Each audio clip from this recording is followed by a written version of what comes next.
اعوذ باللہ من الشیطان اللعین الرجیم بسم اللہ الرحمن الرحیم الحمدللہ رب العالمین الصلاۃ والسلام علی الرسول الثقلین محبوب رب المشرقین المغربین جد الحسن والحسین ابو القاسم محمد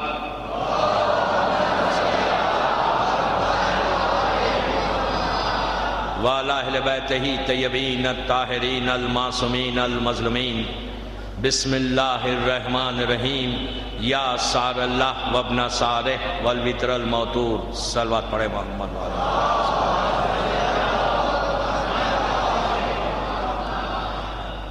عزاداران امام، انتظار امام کی یہ دوسری مجلس ہے، سیکنڈ مجلس ہے عزا خانہ زہرا حیدرآباد میں، کہ ہم اپنے امام کا انتظار کیسے کریں کہ جو آج کے دور کی سب سے بڑی ضرورت کا نام ہے، کہ جب ہم اپنے آپ کو امام کا چاہنے والا کہتے ہیں، جب ہم اپنے آپ کو امام کے لشکر کا سپاہی کہتے ہیں، تو اب ہر چاہنے والے کی، ہر عزادار حسین کی، ہر امام کا کلمہ پڑھنے والے کی ذمہ داری ہے غیبت امام میں کہ ہر انسان جو بھی امام کا کلمہ پڑھ رہا ہے وہ اپنے امام کا انتظار کرے، اس لیے کہ ہماری پہچان اس امام کے ساتھ ہے، ہم اللہ کی بارگاہ میں جائیں گے اسی امام کے ساتھ، یوم ندعو کل اناس بامامہم، قرآن مجید کا مشہور اعلان کہ اللہ روز محشر، روز قیامت، ڈے آف ججمنٹ پر ہر قوم کو اس کے امام کے ساتھ بلائیں گے، تو اللہ کا شکر یہ ہے کہ ہم بے امام نہیں ہیں، ہمارا امام موجود ہے، ہم یہ شکر ادا کریں اللہ کا کہ ہم اس در سے وابستہ ہیں کہ جہاں وارث رسول فرزند فاطمہ موجود ہے، کہ جس کے ساتھ ہم اللہ کی بارگاہ میں جائیں گے، ہمارے اعمال کی قبولیت، ہماری عبادتوں کی قبولیت اسی وقت ہوگی کہ جب ہمارا امام ہماری سفارش کرے گا، اور دنیا میں اگر نہیں ہوئی ملاقات تو یہ امام کا ایک وعدہ بھی ہے کہ اگر تم صحیح میرے مومن ہوں گے، صحیح کلمہ پڑھو گے، صحیح وجہ سے انتظار کرو گے، صحیح وجہ سے حق ادا کرو گے، تو میں زندگی میں بھی ملوں گا اور تمہاری نماز جنازہ بھی پڑھوں گا۔ یہ امام کا بہت بڑا کرم ہے۔ امام کہتا ہے کہ میں اپنے مومن، اپنے چاہنے والوں کی نماز میں شرکت کرتا ہوں، میں ان کی نماز جنازہ پڑھتا ہوں۔ کئی ہزاروں واقعات ہیں، اس حال کا بھی واقعہ ہے، آغا خمینی رہبر انقلاب کا بھی واقعہ ہے کہ جب ان کی نماز جنازہ آغا رضا گل پیگانی پڑھا رہے، ہزاروں کی، لاکھوں کی تعداد میں لوگ جمع تھے تہران میں، اور جب میت سامنے آئی، رضا گل پیگانی جو اپنے دور کا ایک مرجع گزرا آغا کے بعد، ان کا خود میت کے سامنے امامے کو اتار کے سر پیٹ کے رونے لگے۔ نماز کے بعد جب علماء نے پوچھا کہ اگر آپ کو گریہ کرنا ہی تھا تو بعد میں کرتے، تو کہا کہ میں نے اپنی آنکھوں سے فرزند زہرا کو دیکھا ہے۔ امام کہتا ہے کہ میں اپنے چاہنے والوں کی ایمان نماز پڑھتا ہوں۔ یہ تو اس دور کا واقعہ ہے۔ میں کل کی مجلس میں ایک اور واقعہ بتاؤں گا، جب کنکلوڈ کروں گا، خلاصہ پیش کروں گا، تو اس میں امام کا جملہ ہے کہ جو ہمارے حق کو ادا کرتا ہے، ہم اس کی نماز جنازہ کی شریک ہوتے ہیں، ہم نماز پڑھتے ہیں۔ اب اندازہ لگائیے کہ اگر امام نماز جنازہ پڑھ لے تو پھر اس مومن کا کیا حال ہے؟ کہاں پہنچے گا، لیکن کب پہنچیں گے؟ اسی وقت انسان امام تک پہنچے گا کہ صحیح معنی میں انتظار امام، انتظار امام، امام کا ویٹ کرنا۔ سب آپ کسی سے پوچھیں دنیا میں کہ آپ امام کا انتظار کریں تو کہتے ہیں ہاں کر رہے ہیں۔ ہم اپنی مرضی سے کر رہے ہیں، اپنی مرضی اسلام میں نہیں ہے، ہم اپنی مرضی سے کر رہے ہیں، جو امام چاہتا ہے ویسے نہیں کر رہے، اپنی مرضی نہیں چلا سکتے۔ اسلام کا جو فریم ہے اس فریم کے اندر رہ کر امام کا انتظار کرنا ہے۔ کوئی شیعہ ایسا نہیں ہے دنیا میں، اب تو کافی اویئرنس آ گئی، اب تو کافی لوگوں کو پتا چل گیا کہ دعائے فرج بھی پڑھتے، صدقہ بھی دیتے امام کا، سلامتی کی بھی دعا ہر مسجد ہر نماز کے بعد اللہم کل ولیک الحجۃ ابن الحسن العسکری کہتے ہیں۔ فائن، بہت اچھی بات ہے، مسلسل کرتے رہنا، مسلسل کرتے رہنا، لیکن انتظار ویسا ہے کہ جیسا امام چاہتا ہے۔ ہم کو اب آج یہ چیک کرنا ہے کہ امام کیا چاہتا ہے، کیسا شیعہ چاہیے۔ کل آپ کو میں نے بتایا کہ ایک فریم بتایا کہ سب سے پہلے اپنی زندگیوں سے میں کو نکال دو۔ اگر یہ میں نکلے گا تو کئی پرابلمز آپ کے خود بخود دور ہو جائیں گے۔ میں اتنا لفظ چھوٹا ہے، لیکن اگر اس کو ایلابریٹ کرے، اس کو پھیلائے تو پوری زندگی ہماری میں گزر جا رہی ہے۔ کیا کہہ رہا ہوں آپ سے، پوری زندگی میں گزر جا رہی ہے کہ میں انسان نہیں سوچ رہے، ہم اس بات پہ غور نہیں کر رہے، ہم فکر نہیں کر رہے کہ یہ کتنا بڑا نقصان ہمارے لیے پڑ رہا ہے، کہ ہماری زندگی کہاں جا رہی ہے۔ اگر ہم اپنے آپ خود سوچیں کہ اگر ہم اس امام کا انتظار نہیں کرتے، اس امام کے لشکر میں شامل ہونے کی کوشش نہیں کرتے، تو پھر ہماری زندگی کا مقصد کیا ہے؟ ہم میں اور دوسروں میں فرق نہیں ہے۔ دنیا میں جتنے لوگ ہیں، جتنے مذہب ہیں، مسلمانوں کی بات کر رہا میں، عام انسانوں کی بات نہیں کر رہا، اتنے مذہب ہیں، اتنے فرقے ہیں، ان میں اور شیعوں میں فرق ہے۔ ایک لائن کو ڈیوائیڈ کرنا ہے، لائن کو ڈیوائیڈ کرنا ہے، دنیا کو بتانا ہے کہ وہ اور ہے، ہم اور۔ جب ہم چلیں تو لوگ دیکھ کے کہیں یہ کسی کا انتظار کرنے والا، لبوں پہ مسکراہٹ آئے لیکن دل غمگین رہے۔ دن ایک ایک دن تیزی سے ہماری زندگی کا گزر رہا ہے، امام سے ہم قریب ہو رہے ہیں، لیکن آپ خود سوچیں کہ امام کیا ہم کو روز نہیں دیکھتا؟ اگر یہ تصور ہر شیعہ کے ذہن میں آ جائے، میں اسی لیے نوجوانوں سے کہہ رہا ہوں، یوتھ سے کہہ رہا ہوں کہ اپنے ذہنوں میں، اپنے دماغ میں یہ چیز کو بٹھا لو کہ 24 گھنٹے نظر امام تمہارے اوپر ہے۔ اگر کوئی، آپ انصاف سے بتائیے، اگر کوئی آپ کو 24 گھنٹے مانیٹر کرے، 24 گھنٹے آپ کے اوپر نگاہ ڈالے، مثال کے طور پہ آپ کے والدین 24 گھنٹے کیمرے کے ذریعے، بہرحال کسی بھی صورت کے ذریعے، اگر آپ کو یہ پتا چل جائے کہ اس وقت میرا باپ مجھے دیکھ رہا ہے، 1 گھنٹہ بھی اگر انسان کو پتا چل جائے کہ بیٹے کو کہ باپ دیکھ رہا ہے، تو وہ 1 گھنٹہ کم از کم وہ ویسے رہے گا جیسا باپ چاہتا ہے، نہیں 2 گھنٹے 3 گھنٹے اگر اسے پتا چل جائے کہ باپ مجھے دیکھ رہا ہے، میری ماں مجھے دیکھ رہی ہے، مانیٹر کر رہی ہے، تو کوئی غلط کام نہیں کرے گا۔ کلاس رومز میں کیا ہوتا ہے، 45 منٹس کا پیریڈ ہے، 45 منٹ کے پیریڈ میں جو بچہ سامنے بیٹھتا ہے، ٹیچر کی نگاہ آلویز اس کے سامنے، جو سامنے بیٹھتا ہے وہ شرارت نہیں کرتا، جو پیچھے بیٹھتا ہے وہ کرتا ہے، اس لیے کہ اس کو پتا ہے کہ پیچھے جو اسٹوڈنٹ ہے اس کو پتا ہے کہ سامنے جو ٹیچر پڑھا رہی ہے وہ مجھے نہیں دیکھ رہی ہے۔ تو دوستو، یہ دنیا کے ٹیچر سے، یہ دنیا کے مانیٹر سے، یہ دنیا کے کیمراز ہے کہ جس میں وائرس آ سکتا ہے، امام زمانہ کے کیمرے میں کوئی وائرس نہیں آئے گا۔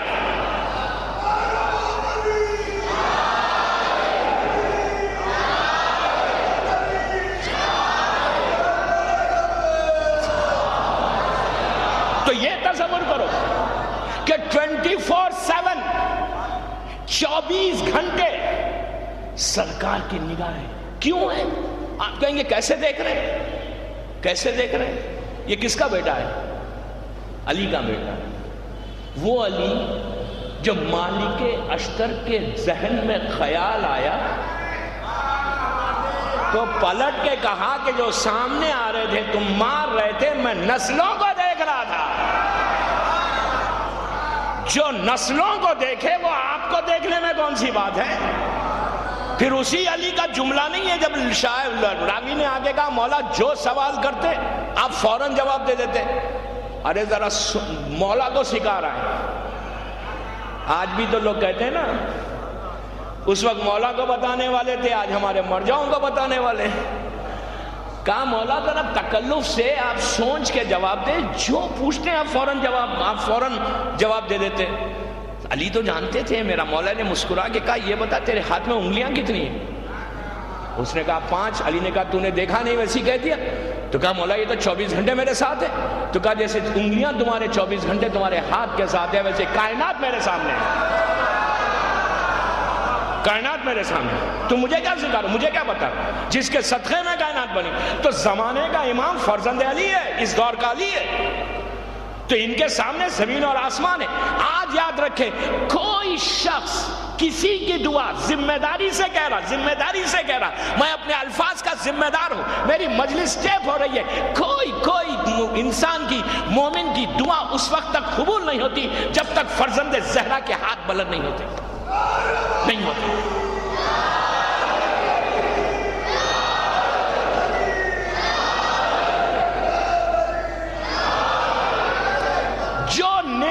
جو نعمت اللہ کے پاس سے آتی ہے تو سب سے پہلے وہ فرشتے ان نعمتوں کو فرزند زہرا کے پاس لے کے جاتے ہیں، اس کے بعد وہاں سے تقسیم ہوتی ہے. اتنا کوئی، اس لیے کہ اللہ کے پاس پروٹوکول ہے. آپ پروٹوکول کو مانے یا نہ مانے، اللہ بغیر پروٹوکول کے کوئی کام نہیں کرتا. پروٹوکول ہے. جبرائیل کو چھوڑ کے قرآن کو نہیں نازل کیا، ایک پروٹوکول تھا کہ جبرائیل کے ذریعے جانا ہے تو جبرائیل کے ذریعے جانا ہے. تو ہر چیز کا ایک پروٹوکول سسٹم ہے اللہ کے پاس. اس وقت جو بھی نعمت، بارش ہو رہی ہے، چاند و سورج کا نکلنا، زمین کا چلنا، اناج کا نکلنا، ہر چیز امام کے حکم سے ہوتی ہے. جب تک امام نہیں چاہتا کچھ نہیں ہوتا. وہ یہ کریم ابن کریم ہے. تو سب سے پہلے یہ دیکھو کہ انتظار ہم اپنی مرضی سے کریں یا امام جیسے چاہتا ویسے کریں. کل میں کی بتائی بات، کل بات یہاں آگے ختم ہوئی تھی کہ امام نے ابراہیم سے کہا کہ ابراہیم وہ محبت کیسی ہے جس میں اطاعت نہیں ہے. تو امام کا یہ جملہ سب کے لیے ایک میسیج. آج کے دور کا شیعہ ہونے دو، 1200 سال پرانا شیعہ تھا. اطاعت، اوبیڈینٹ. اگر محبت ہے اور اطاعت نہیں ہے تو وہ محبت امام کو پسند نہیں ہے، بالکل نہیں پسند. محبت زبان سے تو سبھی کرتے ہیں، ہم سب کر رہے مولا ہم آپ کو چاہتے ہیں، ہم آپ کو چاہتے ہیں، ہم آپ کو چاہتے ہیں. کہنے سے کیا ہوتا ہے؟ اطاعت کتنی ہے؟ امام کی بات پہ عمل کتنا ہے؟ امام کی بات پہ کوشش کتنی کریں کہ جو امام کہہ رہا ہے وہ ہم اس پہ عمل کریں. ہزاروں واقعات ہیں.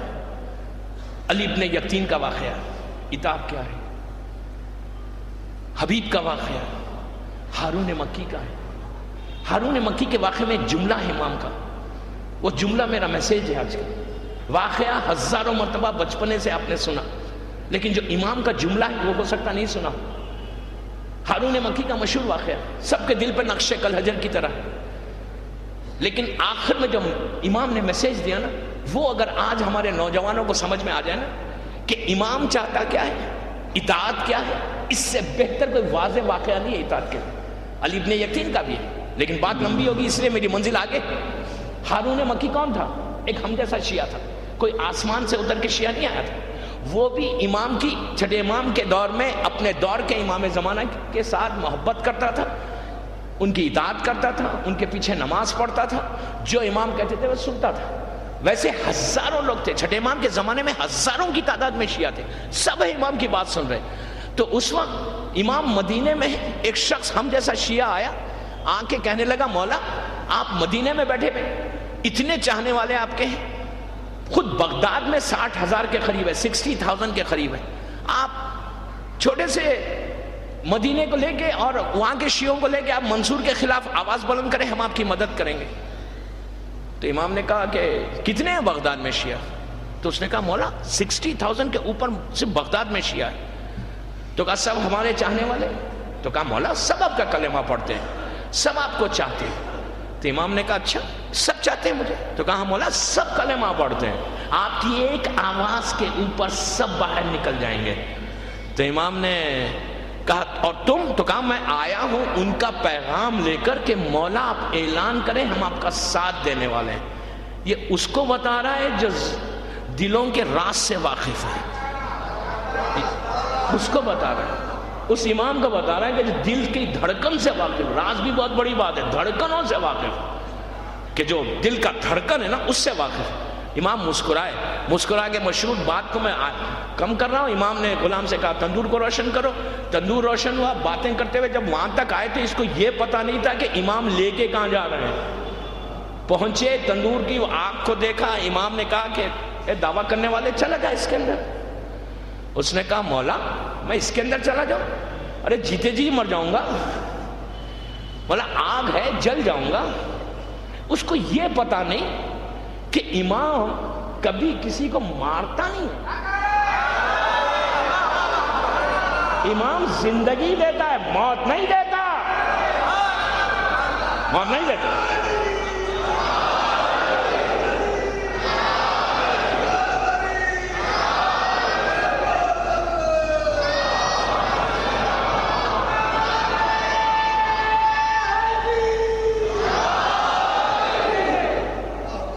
اس کو پتہ ہی نہیں, دعویٰ کر رہا ہے. آج کتنوں کو معلوم ہے؟ ہم اپنے آپ کو بھی چیک کریں, اپنے آپ کو بھی چیک کریں کہ ہم کتنے مستحکم اپنے ایمان میں, ہم کتنی اطاعت کرنا چاہتے ہیں. اطاعت دوستو, لفظ اطاعت کا اتنا ہے لیکن اتنا بڑا, پورا اسلام اطاعت میں. اطاعت نہیں تو کچھ نہیں, کچھ نہیں. وہ نافرمان بیٹے کو کیا ماں باپ سینے سے لگاتے؟ کبھی نہیں لگاتے. اس نے, امام نے کہا چلا جا اس کے اندر. امام ایک چیز اور یاد رکھے, امام جب بھی کوئی حکم دے اس پہ عمل کرنا لازم ہو جاتا, لازم ہو جاتا. وہاں پہ کوئی اف اینڈ بٹ نہیں ہوتا, پھر کوئی سوال نہیں ہوتا کہ میں کیوں. نو, امام کہہ دے. اس لیے کہ امام جب بھی کوئی زبان سے کوئی جملے کو جاری کرتا ہے اس کے پیچھے ایک پیغام ہوتا ہے. امام کے ذہن مبارک سے کبھی کوئی اپس جملہ جاری نہیں ہوتا, کبھی نہیں ہوتا. یہ حجت خدا ہے. امام نے اتنا کہا چلا جا اس کے اندر. رک گیا, تکلف کرنے لگا, کہنے لگا مولا کیسے ہوگا. دل میں کہنے لگا, پھر زور سے کہنے لگا مولا چلا جاؤ, جل جاؤں گا. بس یہ کلمات جاری تھے. ہارون مکی دروازے پہ آیا, دور سے سلام کیا, السلام علیکم ابن رسول اللہ. امام نے کہا علیکم السلام ہارون. تندور روشن ہے, چلا گیا. اب اطاعت دیکھو, تندور روشن ہے, چلا گیا. ہارون آ رہا تھا بازار سے, سامان ہاتھ میں تھا. اس نے سامان کو نیچے نہیں رکھا. کیوں؟ جب حکم امام آیا تھا تو ہاتھ میں سامان تھا.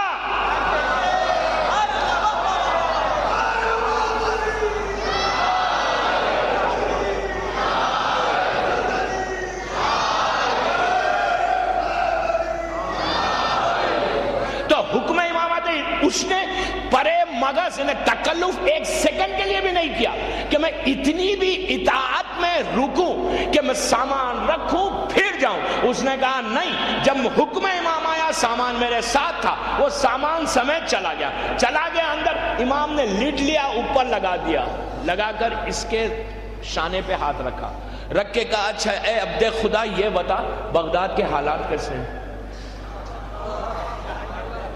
اس نے کہا یار یہ موت جل رہا ہے, امام حالات پوچھ رہے.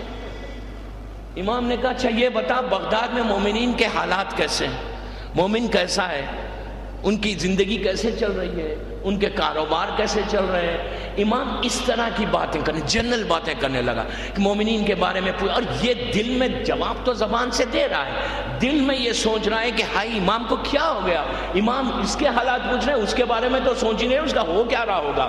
لیکن امام تو جانتا ہے نا, جب اس کو شک یقین میں بدل گیا کہ اب وہ مر گیا ہوگا, اس وقت امام نے آ کے لٹ کو ہٹایا, لٹ کو ہٹا کے دیکھا, اس کو کہا دیکھ لے کیا حال ہے. ہارون اندر بیٹھا ہوا ہے. اس وقت امام نے, یہ تو شوق میں ہو گیا, اس وقت امام نے پلٹ کر اس سے پوچھا کہ یہ بتا ایسے کتنے ہیں بغداد میں,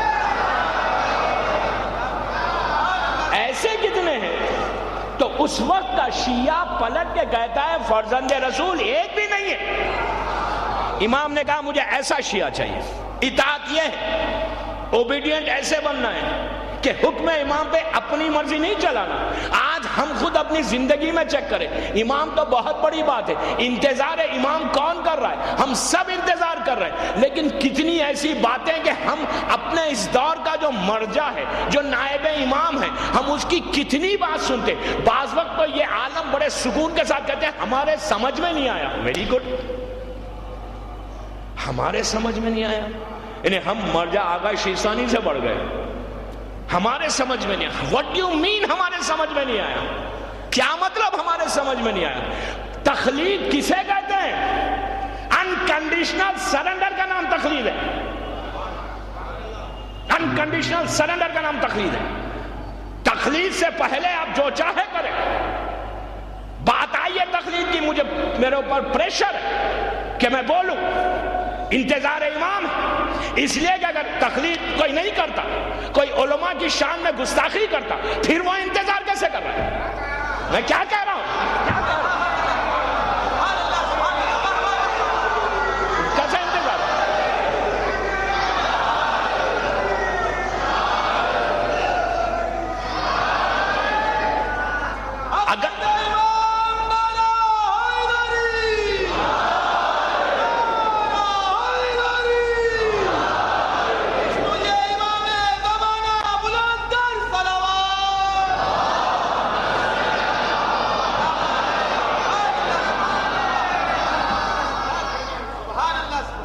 اگر امام کا انتظار کر رہے ہو اور امام کے اس نمائندے کو نہیں مانتے، تقلید نہیں کرتے، تقلید کیا ہے؟ حیرت کی بات مجھے یہ ہے کہ کافر اور مشرک کی تقلید ہو رہی ہے۔ نہیں سمجھے؟ بیمار ہوا تو کہاں جاتے ہو؟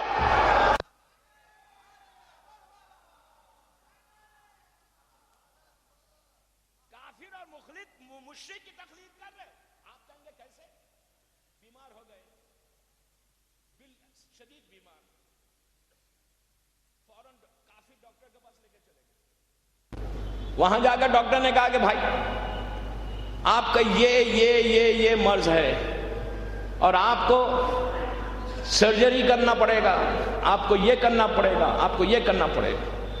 ہم کو کچھ نہیں معلوم اندر کیا ہے، ہم لا علم ہے، جاہل ہے، وہ عالم ہے۔ اس کے پاس گئے، اس نے ایک ایک چیز بتائی کہ آپ کو یہ بیماری ہے، اس سے اگر آپ کو بچنا ہے، اس جسم کو بچانا ہے تو ان بیماریوں کا علاج یہ ہے۔ ارے وہی چیز تو وہ کہتا ہے مرجع۔ مرجع کیا کہہ رہا ہے؟ جو اسلام کی بیماریاں تمہارے جسم میں آ گئی، تقلید کر لو تو ہر چیز سے نجات ہو جائے گی۔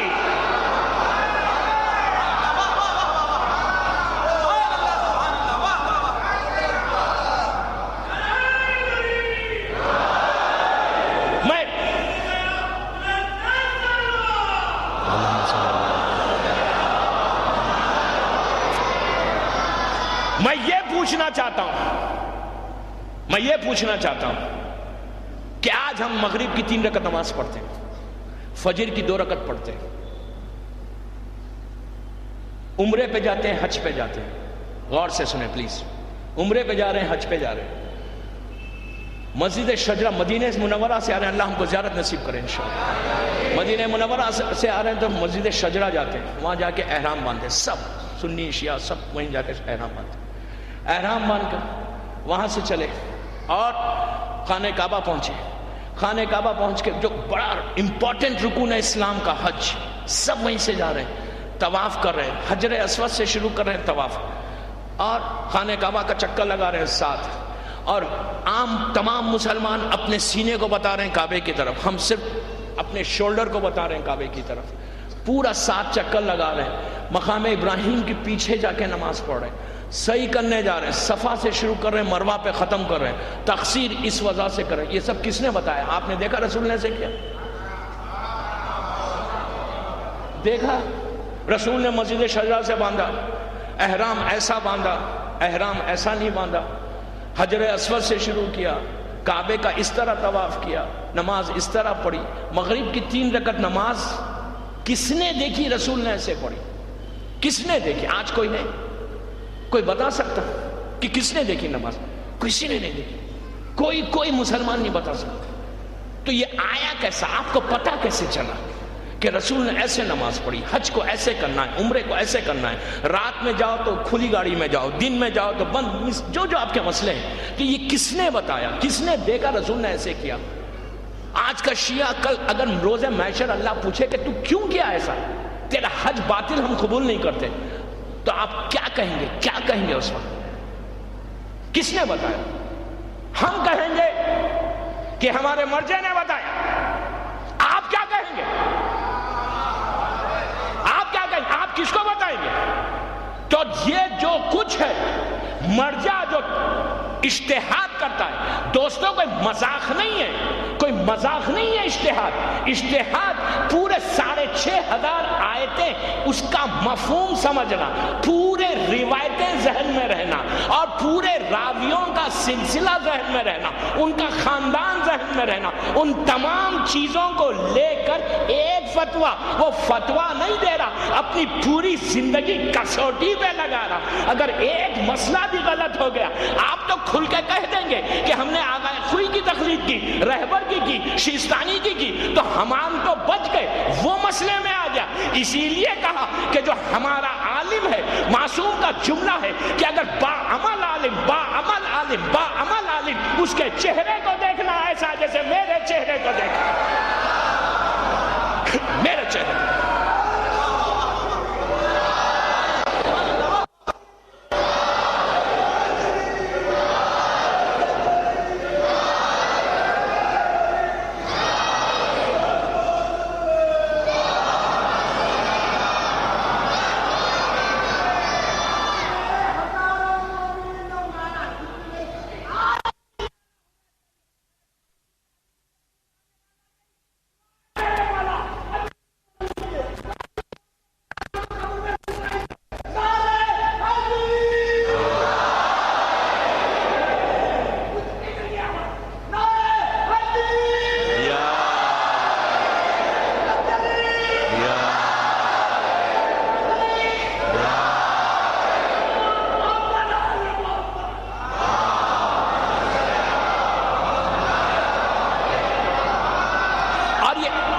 تقلید آج کی نہیں ہے، میں ذمہ داری سے کہہ رہا ہوں، تقلید آج کی نہیں ہے۔ تقلید 260 ہجری جب ہمارا امام غیبت صغرا میں گیا، اس وقت کی تقلید نہیں ہے۔ میں ذمہ داری سے کہہ رہا ہوں اتنے ہزاروں کے مجمع میں کہ میری مجلس ٹیپ ہو رہی ہے، آج کی تقلید نہیں ہے، 260 ہجری کی تقلید نہیں ہے۔ تقلید رسول کے زمانے سے ہے، ہر امام کے زمانے میں تقلید تھی۔ رسول کے زمانے میں جب اسلام مکے میں آیا، 5 سال گزرے، 5 ایئرز، کافر اور مشرکین نے حملے کرنا شروع کیا رسول پہ۔ جتنے VVIP صحیح بخاری کے ٹیررسٹ ہیں، میں نہیں کہہ رہا، میں کچھ نہیں کہہ رہا، وہ کتاب کہہ رہی جو ہر سال صحیح ہوتی ہے لیکن اب تک صحیح نہیں ہوئی، اس کتاب کا ریفرنس ہے، مجھے نہیں معلوم۔ آپ وہ کتاب اٹھا کر دیکھیں کہ مکے میں کس نے ظلم کیا رسول کے اوپر۔ تو جو VVIP لوگ تھے انہوں نے مسلسل حملے کیے رسول پہ۔ تو رسول نے کیا کیا 5 سال کے بعد؟ 70 مسلمانوں کو، 70 مسلمز کو، ہر کتاب میں، ہر مسلمان کی کتاب میں ملے گا، 70 مسلمانوں کو جناب جعفر طیار ابن ابو طالب کے ذریعے افریقہ کو بھیج دیے، کہا جاؤ تم وہاں، یہاں پہ تمہاری جان کا خطرہ ہے۔ جعفر مکے سے ہجرت کر کے افریقہ آئے اور آ کر 14 سال کے قریب، 12 سے 14 سال لگ بھگ وہاں رہے یا اس سے زیادہ۔ واپس پلٹ کر اس وقت آئے کہ جب جنگ خیبر فتح ہوئی تھی، اس وقت جعفر واپس آئے۔ تو لگ بھگ یہ 12 سے 14 سال کا جو پیریڈ جناب جعفر طیار ابن ابو طالب نے افریقہ میں گزار کے لوگوں کو مسلمان کیا، ان لوگوں نے جو نماز پڑھی، ان لوگوں نے جو اسلام کے حکم پہ عمل کیا، وہ کس کو دیکھ کے کیا؟ رسول کو یا جعفر کو؟ کیا کروں؟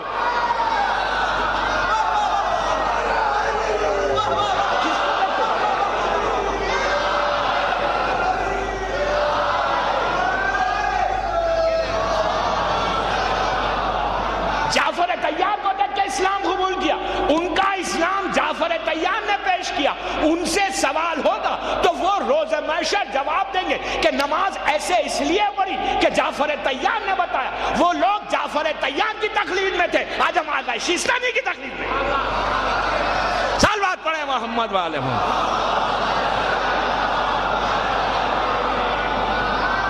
یہ آج کا نہیں ہے، ہر امام کے دور میں۔ تو میرا مقصد یہ کہ انتظار امام میں سب سے پہلے اپنے مرجع کی عزت کرو، مرجع کی عزت کرو۔ اگر مرجع سمجھ میں نہیں آیا تو امام کیا سمجھ میں آئے گا؟ کیسے سمجھ میں آئے گا؟ مرجع ہی سمجھ میں نہیں آ رہا، وہی تو ہے، وہی تو لوگ کہیں گے مولا آپ آ گئے۔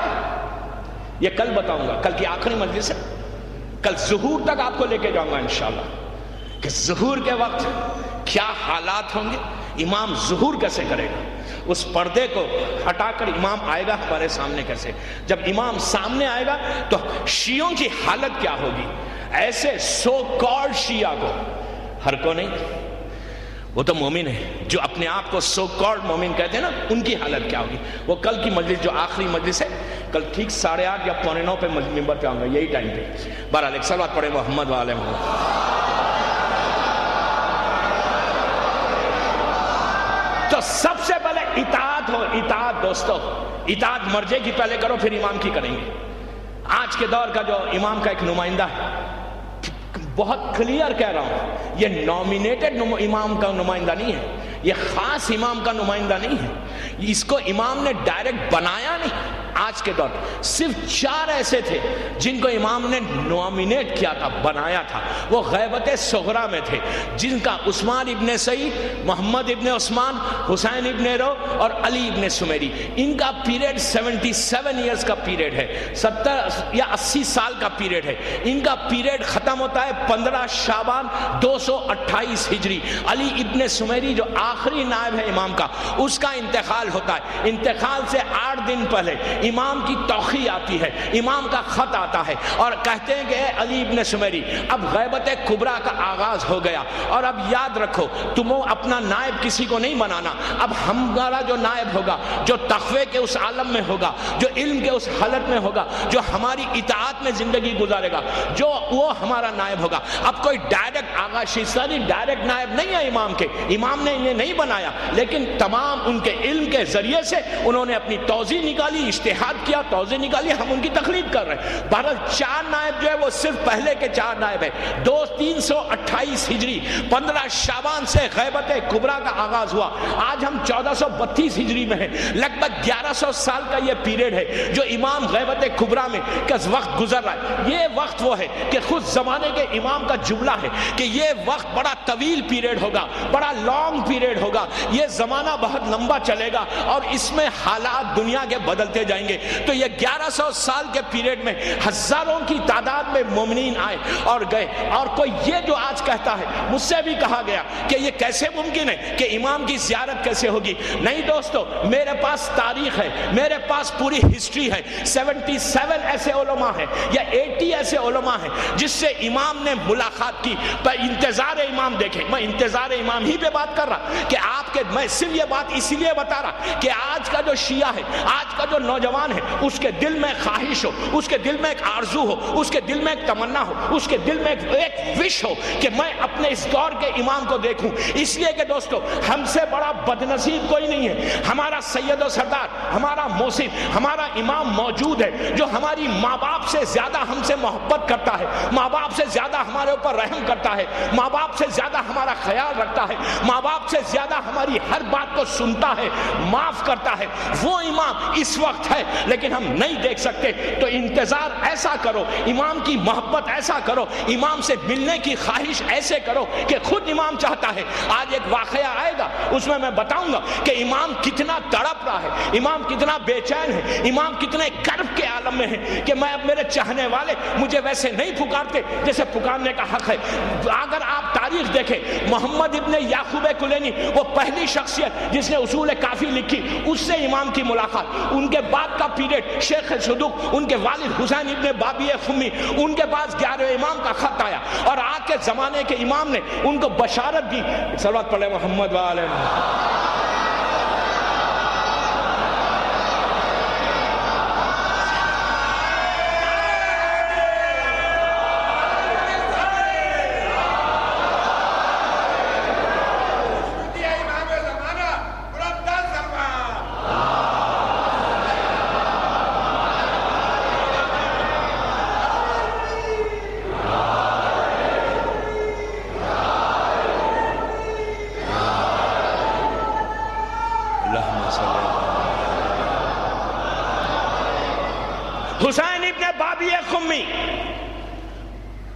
ان کے فرزند شیخ صدوق، شیخ صدوق کا نام محمد ہے، لیکن ان کو صدوق اس لیے کہتے ہیں کہ یہ سچ بولنے والے تھے۔ ایک بات تو کنفرم ہو گئی کہ علی والا صرف سچ ہی بولتا ہے، یہ تو کنفرم ہو گیا کہ علی والا جھوٹ نہیں بولتا، علی والے کی پہچان سچ ہے۔ تو آج کے دور کا شیعہ بھی اگر اپنے آپ کے اپنے نام کے ساتھ یہ کر لے نا تو کیا کہنے، دنیا گئے کہ سچ بولنے والا علی والا۔ تو ایک ان کا لقب ہی صدوق ہے۔ ان کا نام کو محمد کس نے رکھا؟ زمانے کے امام نے نام رکھا۔ مذاق ہے؟ لوگ کہتے ہیں امام سے کیسے ملاقات ہوتی؟ اپنے کیریکٹر کو بڑھاؤ تو امام خود آئے گا تمہارے پاس۔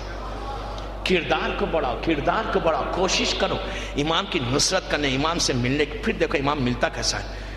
شیخ صدوق کا نام امام نے رکھا۔ اس کے بعد کن کن لوگوں نے ملاقات کی وہ بتا رہا کہ اگر یہ ذہن سے نکال دیں کہ امام سے ملاقات نہیں ہوتی، ہم نہیں مل سکتے، امام مل سکتا ہم سے، ہم کبھی نہیں مل سکتے، ہم کتنی بھی کوشش کر لیں، اگر امام کی مرضی نہیں ہے تو آپ سے کبھی نہیں ملے گا۔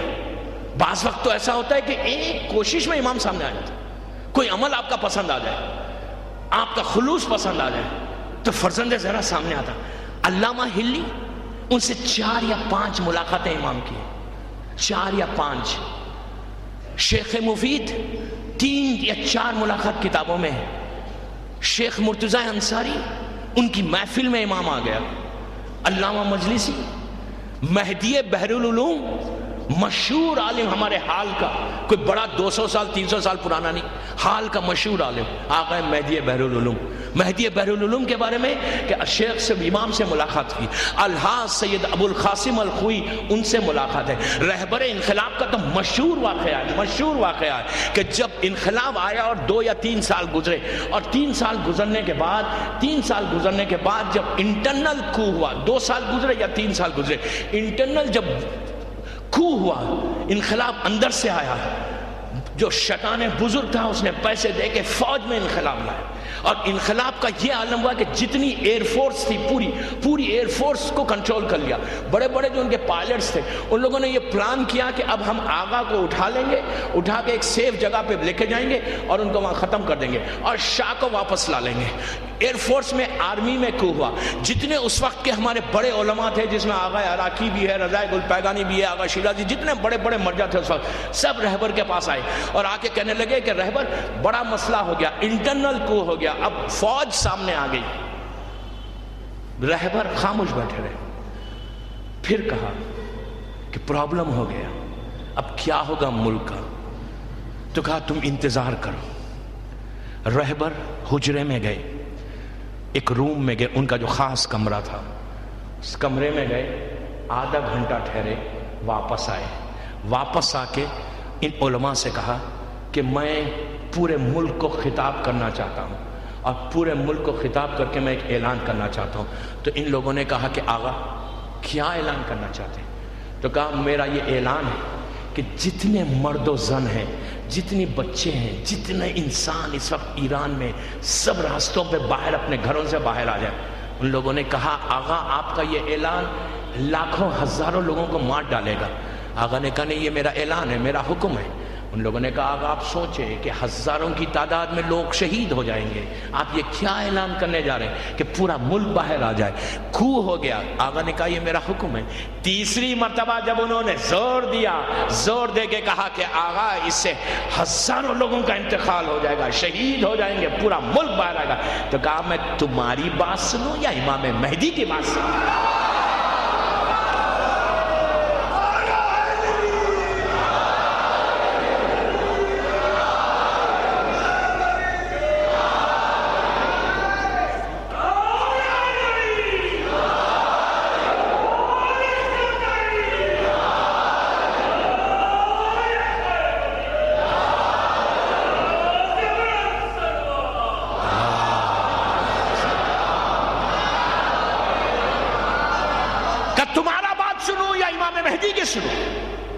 سب خاموش پڑے۔ اعلان کیا، حکم دیا، پورا ملک آدھے 1 گھنٹے میں باہر آ گیا۔ ہوا کیا؟ پورا ملک باہر، عورت مرد لڑکی لڑکا بچے سب روڈ پہ آ گئے۔ جو انٹرنل کو ہوا تھا ان کے اندر کو ہوا، آغا بچ گئے، وہ ختم ہو گئے۔ امام بہتر جانتا کہ کیا ہونے والا ہے؟ غیب کے حالات امام کو معلوم ہے. شرط یہ ہے دوستو، رجوع کرو امام سے، قریب ہو امام سے، استغاثہ کرو امام سے. اب میں نے کل بات آپ کو روک کے کہتا ہوں کہ کل میں نے کہا تھا کہ وہ جو سرداب مقدس ہے وہ سرداب کا ایک عریضہ ہے جو باہر مجلس کے بعد لیڈیز میں بھی اور جینٹس میں بھی بٹے گا. آپ وہ عریضہ گوہر یگانہ کتاب جو مشہور کتاب ہے امام کی، آپ کی مارکیٹ میں یہاں پہ بھی ہوگی، اس کے 400 اور 401 پیج کے اوپر یہ عریضہ ہے. 400 اور 401 پیج پہ یہ ایکسٹرا آرڈینری عریضہ، ایکسٹرا یہ امام سے ملنے کا. اس لیے میں یہ عریضہ آپ کو دے رہا ہوں کہ یہ عریضہ جب آپ پڑھیں گے، لکھیں گے امام کو، تو اس کی محبت، امام کی محبت بڑھے گی. پھر انتظار میں آپ کو مزہ آئے گا کہ انتظار امام کیسے کرنا. اس میں لکھو کہ مولا ہم کو توفیق دو، مولا ہم کو سعادت دو، مولا ہم کو چانس دو کہ آپ کے کوئی پرابلم ہو. اس میں لکھو. یہ وہ عریضہ استغاثہ امام کا کہ جو سرداب مقدس امام زمانہ 328 ہجری 15 شعبان سے پہلے، جب اس وقت کی بغداد کی حکومت تھی، ان کے بنی عباس کی حکومت کو پتا چلا تھا کہ جو رسول کا آخری وارث ہے وہ اس کا پورا مرکز جو ہے وہ سامرہ بنا ہوا ہے. اس لیے کہ تینوں نائب کا وفات ہو گئی. 77 ایئرز کا پیریڈ کمپلیٹ ہو رہا تھا، غیبت صغرا کا پیریڈ کمپلیٹ ہو رہا تھا. ہر طرف شیعہ جو تھے وہ چھپ کے پوشیدہ رہ کر امام سے ملاقات کر رہے تھے. ڈائریکٹ امام سے نہیں مل رہے تھے، نائب کے ذریعے خط بھیجتے تھے، نائب کے ذریعے خمس بھیجتے تھے، نائب کے ذریعے اپنی حاجات کو بھیجتے تھے، اور وہ امام سے ملاقات کرتے تھے اور امام کا جواب لا کر دیتے تھے. حکومت کو پتا چل گیا کہ جو آخری امام ہے وہ سرداب میں ہے، اس لیے کہ امام کی غیبت ہے. کسی سے وہ ڈائریکٹ امام نہیں ملتا سامنے آ کے، صرف اپنے نائب سے ملتا ہے جب بھی امام چاہتا ہے. میں بار بار ایک جملے پہ زور دے رہا کہ ہم نہیں مل سکتے. ایون نائب نہیں مل سکتا تھا جب چاہے جب تک امام ملنا نہیں چاہتا. کوئی یہ غلط نہیں سمجھے کہ میں کہہ رہا ہوں امام سے مل سکتے اس وقت امام اگر ملنا چاہے. اپنی مرضی سے ہم امام سے نہیں مل سکتے. تو بہرحال جب یہ دن آیا تو اس وقت حکومت نے اپنے ایک رائل آرمی کو، ایک شدید اپنے اس نے دشمن آرمی کو، اس نے 500 یا 600 کا ایک آرمی کو سامرہ بھیجا. سامرہ کے بھیج کے کہا کہ اس نوجوان کو گرفتار کر لو جو آخری ان کا شیعوں کا امام ہے. وہ پہنچے سرداب کے پاس. آج بھی وہ سرداب موجود ہے. اللہ ہم کو زیارت نصیب کرے انشاءاللہ. عجیب سرداب ہے دوستو. جب جانا سامرہ، آپ یقین کریں وہاں پہ جانا خالی ہاتھ اور ہاتھوں کو بھر کے جھولی بھر کے آنا، وہ جگہ ہے کہ جب بڑے بڑے علماء آج بھی جا کر عریضہ لکھتے ہیں ان کا جواب آتا ہے.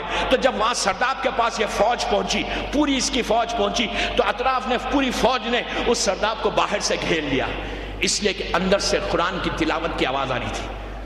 جو لیڈر تھا وہ سمجھ گیا کہ اس کے اندر وہ آخری شیعوں کا امام ہے. اس نے پوری فوج کو دروازے پہ روک کے کہا نیچے جاؤ. میں نیچے جا رہا ہوں اور جا کر جب تک میں حکم نہ دوں کوئی آ کے کسی کو گرفتار نہیں کرنا. پوری فوج اس کے دروازے پہ کھڑی ہوئی ہے. یہ نیچے گیا تو دیکھا چھوٹا سا سرداب ہے، سامنے تھوڑا سا پانی ہے. جو پانی کی روایت ہے نا ہمارے پاس کہ پانی پہ سے چلتے ہوئے امام آئے، وہ یہی روایت ہے. سامنے تھوڑا سا پانی ہے اور پانی کے دوسری سائڈ کے اوپر ایک نوجوان ہے جو مصلے کو بچھا کے اللہ کی عبادت کر رہا ہے. اس نے کہا ہاں یہی وہ شیعوں کا امام ہے. اترا پانی پہ، اپنے جانشین سے کہا، اپنے جو ساتھ تھا اس سے کہا کہ جا اس نوجوان کو گرفتار کر لے. پانی میں پیر ڈالتا ہے. جب پیر ڈالتا ہے تو اس کو ایسے فیل ہونے لگا کہ پانی تو چھوٹا سا، لیکن ایسے فیل ہونے لگا کہ وہ ڈوب رہا ہے، پانی بہت اندر ہے، وہ ڈوب رہا ہے. اس نے چیخنا شروع کیا. اس نے پکڑ کے اس کو باہر لایا. اس نے کہا کہ تجھے شک ہو گیا ہے. دوسرا آدمی گیا، اس نے پانی کو کراس کرنا چاہا، پھر اس کے ساتھ بھی ویسی ہوا. اس کے بعد اس نے کہا کہ ان دونوں سے تم اوپر جاؤ، میں جاتا ہوں. یہ سمجھا کہ یہ لوگ ایسے ہی کہہ رہے ہیں. اس یہ کہتا ہے کہ میں نے دیکھا کہ اس نوجوان کی نماز ختم ہوئی. اس نوجوان نے مصلے کو ریپ کیا، مصلے کو لپیٹ کر صرف ایک نگاہ اس پہ ڈالی، ایک نگاہ ڈالی، بس نگاہ ڈالی، اور اس پانی پہ سے چلتے ہوئے، سیڑھیوں پہ سے چلتے ہوئے باہر نکل گئے. جب وہ باہر نکل گئے تو اس وقت اس کو احساس ہوا کہ یہ کیا ہو گیا. وہ نوجوان کہاں گیا؟ باہر آیا اوپر. آگے پوچھا کہ کوئی نوجوان اوپر باہر گیا؟ اس نے کہا کہ ہاں گیا. آپ کا حکم تھا کسی کو گرفتار نہیں کرنا، ہم نے نہیں کیا. اس نے کہا لیکن میں آنکھیں رکھتا ہوں، کان رکھتا ہوں، لیکن میری آنکھوں کے اوپر پردہ کس نے ڈال دیا؟ میرے سامنے کیسے چلے گئے؟ اب یہ کہنے لگا میرے سامنے کیسے چلے گئے؟ یہ آخری محمد ہے، میں کیا کروں؟ سورہ یاسین کی آیت نمبر 8، ہجرت رسول مولا علی سے کہتا ہے کہ یا علی میرے بستر پہ سو جاؤ۔ مولا نے کہا کہ میرے سونے سے کیا آپ کی جان بچ جائے گی؟ تو کہا کہ تمہارے سونے سے بچے گی۔ مولا لیٹ گئے۔ اللہ کے رسول نے کنکریوں کو اٹھایا، سورہ یاسین آیت نمبر 8، وَجَلْنَا مِن بَيْنِ أَيْدِيهِمْ سَدًّا وَمِن خَلْفِهِمْ سَدًّا فَأَغْشَيْنَاهُمْ فَهُمْ لَا يُبْصِرُونَ، کھولا، پھونکا، ان کافروں کے چہروں پہ ڈالا۔ وہ پہلا محمد تھا جو کافروں کے سامنے سے گزر گیا، یہ آخری محمد تھا ان کافروں کے سامنے سے گزر گیا۔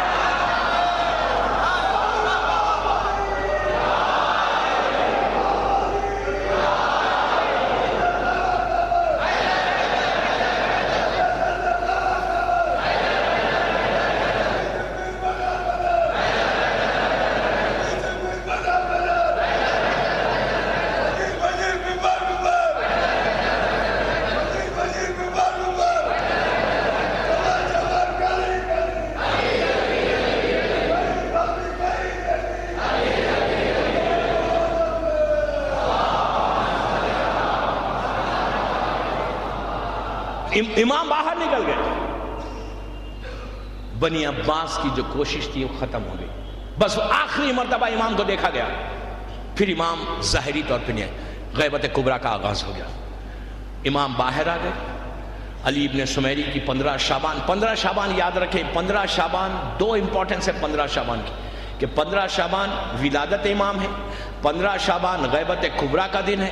تیسری فضیلت 15 شعبان کی ہے کہ ایک روایت سے جو ظہور امام ہوگا اس کے 4 روایتیں، ایک 15 شعبان کی بھی روایت ہے کہ 15 شعبان کو امام، میں کوئی ڈیٹ فکس نہیں کر رہا، کوئی غلط نہیں سمجھے، میں جو تاریخ ہے وہ پیش کر رہا ہوں۔ 4 تاریخیں ہیں مولا کی ظہور کی، 15 شعبان ولادت کی بھی تاریخ ہے، 15 شعبان غیبت کبریٰ کی بھی تاریخ ہے، 15 شعبان علی ابن سمیری کی وفات کی بھی تاریخ ہے، 15 شعبان ایک ظہور امام کی بھی تاریخ ہے، وہ ایک 15 شعبان تاریخ ہے۔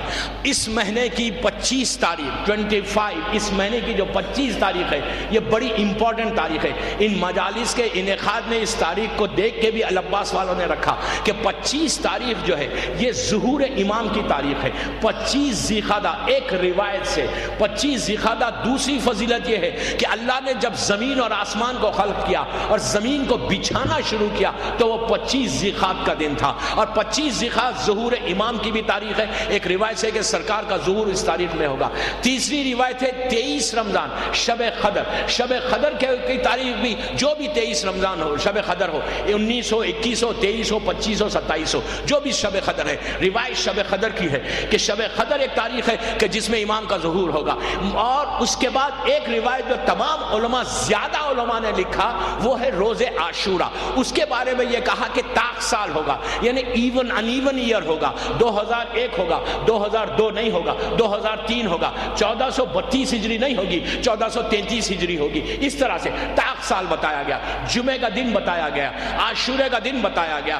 اس کے بعد یہ بھی کہا کہ ظہور سے پہلے جو ایام رمضان آئے گا اس میں ایک ہی مہینے میں سورج گہن بھی ہوگا، چاند گہن بھی ہوگا۔ میری ٹاپک پریڈکشنز نہیں ہے، میری ٹاپک علامات نہیں ہے، اس لیے میں اس کو نہیں چھیڑ رہا۔ تو بہرحال میں یہ بتا رہا کہ 4 تاریخیں ظہور کی ہے۔ اب انتظار امام میں 25 ذی القعدہ، اب 25 ذی القعدہ ایک چانس ہے، اس لیے کہ ہم اس اللہ کو مانتے جو قادر مطلق ہے، اس اللہ کو مانتے کہ جو بغیر کسی علامت کے اپنے اس بندے کا ظہور کروا سکتا ہے۔ ہمارا اللہ مجبور نہیں ہے کہ یہ ہوگا تو ہوگا، نو، اللہ چاہے جب جب اپنے اس بندے کو بھیج سکتا ہے، اپنی حجت کو زمین پہ ظاہر کر سکتا ہے۔ تو 25 ذی القعدہ آنے والی ہے، انتظار امام کے لیے صرف 5-6 دن 8 دن جو بھی دن ایام ہے وہ باقی ہے۔ اب میرا سوال نوجوانوں سے یہ کہ تم 25 ذی القعدہ کا پریپریشن کیا کر رہے ہو؟ تم انتظار کیسے کر رہے ہو؟ ویسی انتظار کر رہے ہو جیسے لاسٹ ایئر کیا تھا؟ اگر ویسا انتظار ہے تو ایک چیز یاد رکھو، انتظار ویسا نہیں ہو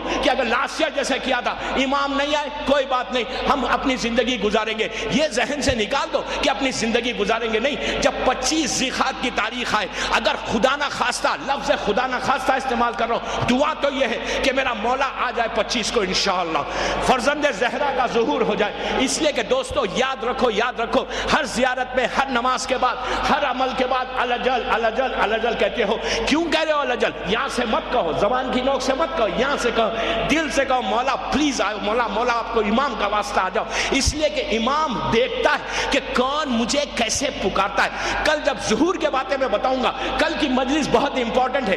ظہور امام کیسے ہوگا؟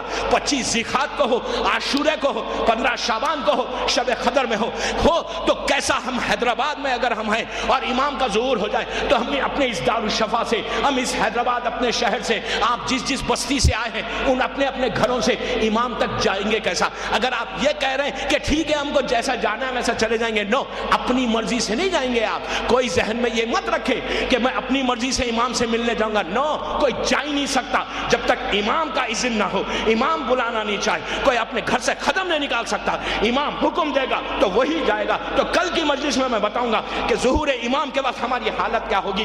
تو اب 25 ذیقعدے کا انتظار آپ کیا کر رہے ہیں؟ کیسے پریپریشن ہے؟ آج سے شروع کریں، اگر اب تک نہیں کیا ہے وہ سرداب مقدس کا عمل، سرداب مقدس کا استغاثہ، کہ جو امام زمانہ کا استغاثہ ہے، آپ 2 رکعت نماز، مشہور نماز ایاک نعبد و ایاک نستعین کی آج سے شروع کریں۔ کیا بول کے شروع کریں کہ مولا میں یہ نماز صرف اس لیے پڑھ رہا ہوں کہ 25 ذیقعدہ کو میں انتظار کر رہا ہوں مولا آپ کا، مجھے ایک ڈیٹ آپ کی معلوم ہو گئی، ایک وقت معلوم ہو گیا، یہ تو کنفرم ہے کہ مولا آپ نماز فجر پہ آئیں گے، یہ تو پتا ہے، اور ایک تاریخ آپ کی آئی ہے، ہو سکتا پاسبلٹی ہے 99%، میں تو یہ دعا کر رہا ہوں کہ 99% میرا مولا آ جائے، 1% اگر جو بات ہے وہ الگ ہے، لیکن دعا یہی ہے کہ میرا مولا آ جائے۔ تو پہلا استغاثہ، پہلی چیز، آج رات میں جب اپنے بستروں پہ جاؤ، اپنے نرم بستروں پہ سر رکھ کے سو، تو پہلی دعا یہ کرو سونے سے پہلے کہ مولا ہم سونے سے پہلے آپ کے حق میں دعا کرتے ہیں کہ اللہ آپ کو سلامت رکھے،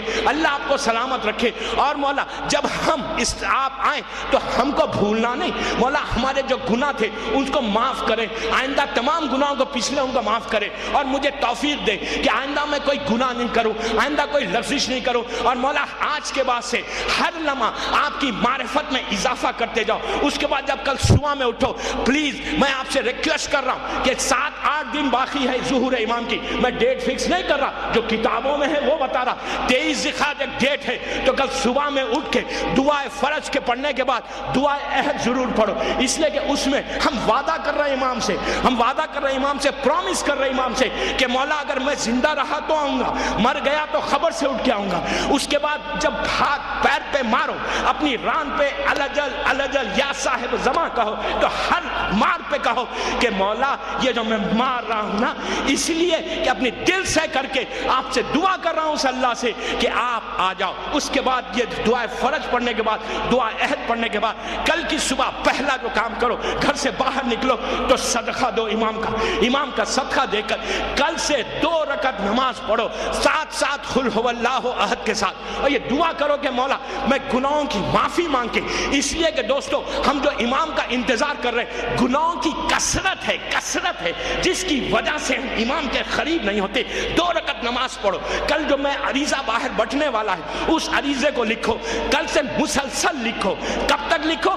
25 ذیقعدے تک لکھتے رہو، اس میں آپ دعوت دیتے رہو کہ مولا میں آپ کو دعوت دیتا ہوں، مولا میری خواہش ہے کہ میری زندگی میں آپ آ جاؤ۔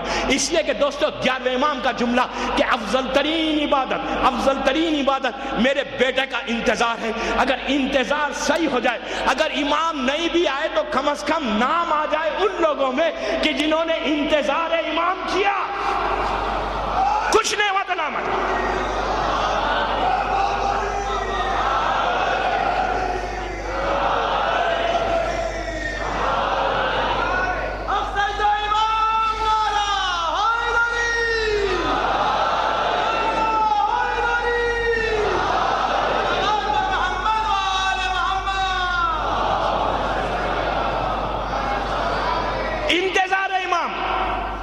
اس سے بڑی کوئی عبادت ہی نہیں ہے، لیکن چینج کر کے انتظار کرو، روٹین کے شیعہ بن کے انتظار مت کرو۔ اب تک جو ہوا وہ ہوا، اس کی بارگاہ میں جا کے ہاتھوں کو پھیلا کے، اور سب سے بڑی بات کہ ہم اس وقت بی بی کی بارگاہ میں، عزا خانہ زہرا میں دعا کریں کہ بی بی آپ اپنے بیٹے کو بھیجو، بی بی آپ اپنے فرزند کو بھیجو، بی بی ہم آپ کے فرزند کا انتظار کر رہے ہیں، مولا ہمارے انتظار کو قبول کر لو، سب سے پہلے دو چیزوں کی آج میں نے بات کی کہ ان دو چیزوں کو اپنی زندگی سے نکال دو پلیز. آج کے بعد یہ دو چیزیں نہیں رہنا. اطاعت کرنے کی کوشش کرو. ہمیشہ جب بھی کوئی کام کرو نا یہ سوچو کہ تمہارا امام تمہیں دیکھ رہا ہے, تو کبھی انسان برا کام نہیں کرے گا. مثال کے طور پہ آپ کا دل کہہ رہا ہے کہ میں آج انڈین سانگ سنوں, گانا سنوں, فوراً سوچو یار میرا امام مجھے دیکھ رہا ہے, میں گانا کیسے سنوں؟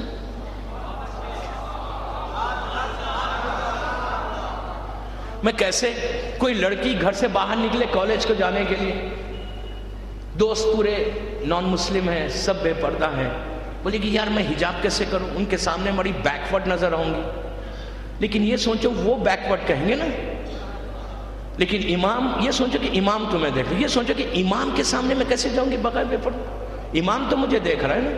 کچھ مت کرو, اس بیکورڈنس کو چھوڑ دو. ایک سمجھ میں ایک چیز یاد رکھو, غیر اگر بیکورڈ کرنے, کوئی کہنے سے بیکورڈ نہیں ہوتا, عزت امام دے دے گا تمہیں. امام پہنچا دے, دنیا والے بیکورڈ کرنے سے کیا ہوگا؟ اب یہ سوچو کہ میں بے پردہ کیسے جاؤں گی. میرا سوال میری بہنوں سے کہ آج حیدرآباد میں مجھے معلوم ہے 90% پردہ کرتے ہیں, آئی ایم ویری پازیٹیو, سب پردے دار, کنیزیں ذرا پردہ نہ کریں, سب پردے دار. اگر کوئی نہیں کرتا ہے تو ان کے لیے میسج ہے, اور میں اپنے شہر والوں کو تو میں سلوٹ کر رہا ہوں کہ ہمارے شہر میں تو ہماری ماں بہنیں سب پردہ کرتی ہیں. یہ میری مجلس نیٹ پہ جا رہی ہے, باہر دنیا دیکھ رہی ہے, جہاں بھی جو بھی دیکھ رہا ہے, جو بھی نہیں کرتا ہے. یہ سوچو کہ آج کہتے مولانا پردہ 21st سینچری میں آپ پردے کی بات کر رہے ہیں. میں کہتا ہوں یار اگر تم صحیح معنی میں انتظار امام کر رہے ہو, کوئی روایت بتاؤ, کوئی معصوم کی سینگ بتاؤ کہ امام نے اجازت دیا, یا امام کے سامنے کوئی بے پردہ عورت چاہنے والی کی بات کر رہا ہوں جو امام کا کلمہ پڑھتی, وہ آئی. کیا آپ میں اتنی ہمت ہے کہ امام آئے اور عورت بے پردہ امام کے سامنے چلے جائے؟ کوئی جا سکتی ہے؟ امپاسبل, کوئی عورت نہیں جائے گی. میں آپ کو ایک واقعہ سناؤں.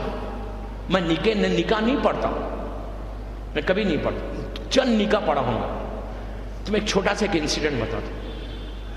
مولوی لوگ کو جب نکاح پڑھنے بلاتے ہیں, میں جگہ کا نام تو نہیں بولوں گا, اب میرے ساتھ نہیں ہوا, میرے ساتھی کے ساتھ ہوا, اس لیے کہہ رہا ہوں. میرے ساتھ کیا ہوا بتاؤں. جب مولوی کو نکاح پڑھنے بلاتے ہیں تو بڑی گاڑی بیچتے ہیں, مرسیڈیز, اور نکاح ختم ہوا, رکشہ کے پیسے دے دیے, کہا آپ جائیے, تھینک یو ویری مچ, کام ہو گیا ہمارا. بلایا تو مرسیڈیز میں, کام ہو گیا. 100 روپے 500 روپے جو نذرانے کے بعد کہا مولانا آٹو میں چلے جائے, رکشہ میں چلے جائے. ہم ایک نکاح پڑھنے گئے تھے, تو جیسے ہی پہنچے اندر سے اس میرج ہال میں بڑی خوبصورت آوازیں آ رہی تھیں. جیسے کہ تو آواز ہے مولانا آ گئے, بند کرو. فوراً جو بھی چلا رہا تھا اس نے بند کیا, آوازیں بند ہوئی, نکاح ہوا واپس. تو میں نے اس کے بعد کی جو مجلس پڑھی تھی, میں نے کہا بھائی سنو, میں نکاح پڑھنے گیا تو انہوں نے جو فوراً آوازوں کو بند کر دیا, کہا مولانا آ گئے. مولانا سے اتنا خوف ہے؟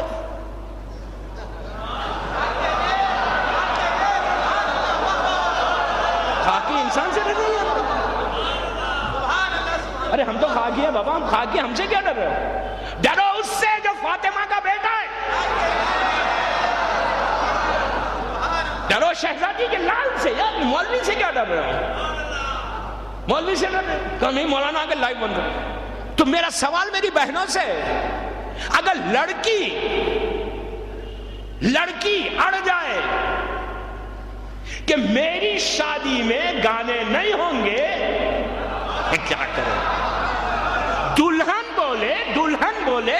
بولے اپنے ماں باپ سے کہ میری شادی میں کوئی ایسے گانے نہیں ہوں گے, کوئی ایسے نان اسلامک سرمنیز نہیں ہوں گی, کبھی کوئی گانوں کی آواز نہیں نکلے گی. اگر دلہن اور لڑکا دونوں اگر راضی ہو جائے تو یقین کریں پھر ہر شہر کی جو شادی ہوگی ویسی ہوگی جیسے کنیز فاطمہ کی شادی ہوگی.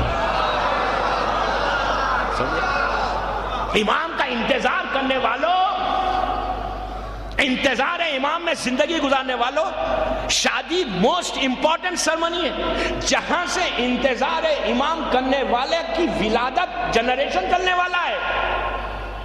دو لڑکی اور لڑکے کا ملاپ نہیں ہے، ایک نسل کا ملاپ ہے، جنریشن کا ملاپ ہے۔ افسوس کے ساتھ کہہ رہا، افسوس کے ساتھ کہہ رہا، میں نام نہیں لے رہا، کہ شادی ہماری بیگم رجائی، آغا رجائی کی جو وزیر اعظم تھے ایران کے ریولوشن کے بعد، بام بلاسٹ سے ان کی شہادت ہوئی۔ بیگم رجائی کراچی آئیں، کراچی آ کر شادی میں گئی۔ غور سے سنیں، وہ پرائم منسٹر کی وائف تھی، ایکس پرائم منسٹر، شادی میں انٹر ہوئی، وہ خاتون زار و خطار رونے لگی، چیخیں مار کے، پورا ان کے ساتھ وہاں کی جو پروٹوکول تھا سب ساتھ ساتھ تھے، رونے لگی، باوازِ بلند رونے لگی۔ تو گھر والے سب، پورے ایک محفل آ گئی تھی سامنے، اس لیے کہ بیگم رجائی آئی تھی شادی میں۔ انہوں نے کہا کہ میں اس وقت بھی اتنا نہیں روئی کہ جب میرے شوہر کا بام بلاسٹ ہوا، میں شہادت ہوئی، میں نہیں روئی۔ میں نے کہا اللہ تیرا شکر ہے، تو نے مجھے صبر دیا، میرا شوہر ملک کے لیے، دین کے لیے کام آ گیا، کوئی بات نہیں، لیکن آج میرا دل ٹوٹ گیا۔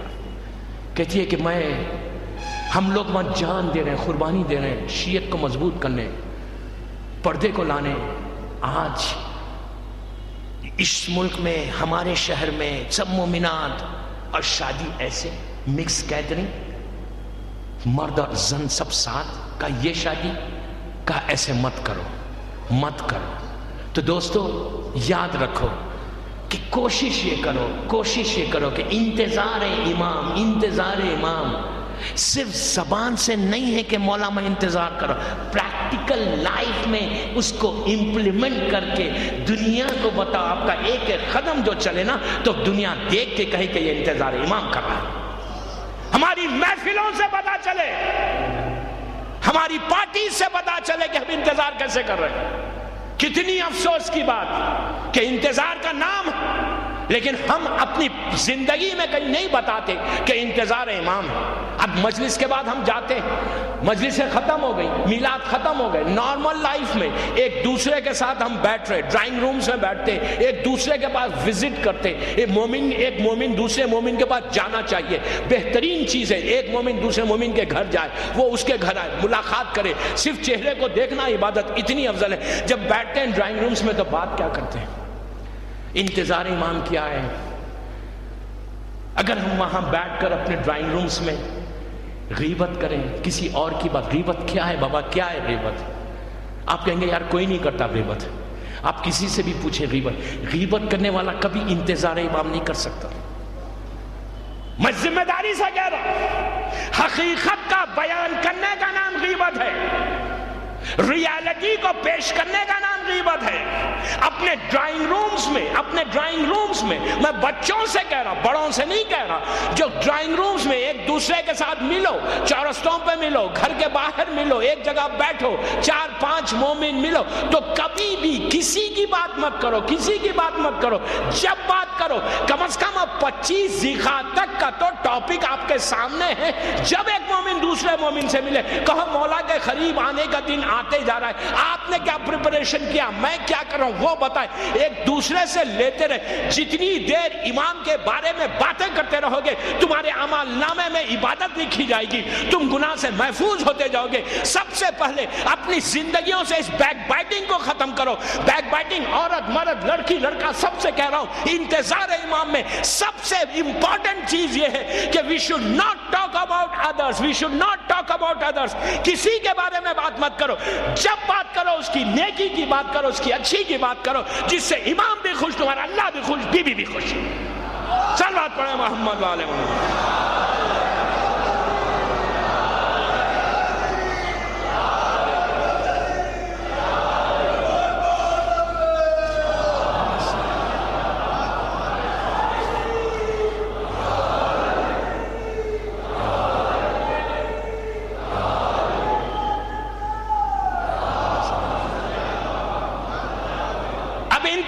سنیں انتظار کے لیے لوگ کیسا تڑپے. میں جو بار بار کہہ رہا ہوں، سٹریس کر رہا ہوں کہ انتظار کرو انتظار کرو انتظار کرو انتظار کرو. زمانے کے امام کی غیبت کبریٰ کا آغاز ہوا 328 ہجری، غیبت شروع ہوئی. 335 ہجری کا مشہور واقعہ ہے، ہو سکتا ہے آپ نے بارہا پہلے سنا ہے کسی سے، لیکن اس کا جو نتیجہ ہے مجھے پیش کرنا ہے. اس میں امام نے ملاقات کر کے اس کو کیا بتایا، انتظار دیکھیں کیسا. اس کے بعد چیک کریں کہ حیدرآباد میں ہم کیا انتظار کر رہے ہیں. اس واقعے میں دو باتیں ہیں کہ انتظار کیسے کرنا ہے، کتنی تڑپ ہو، اور انتظار اکیلے نہیں، اپنی فیملی کے ساتھ انتظار کرو، بیوی کے ساتھ، بچوں کے ساتھ انتظار ایسا ہو، بہنوں کے ساتھ انتظار کیسا ہو.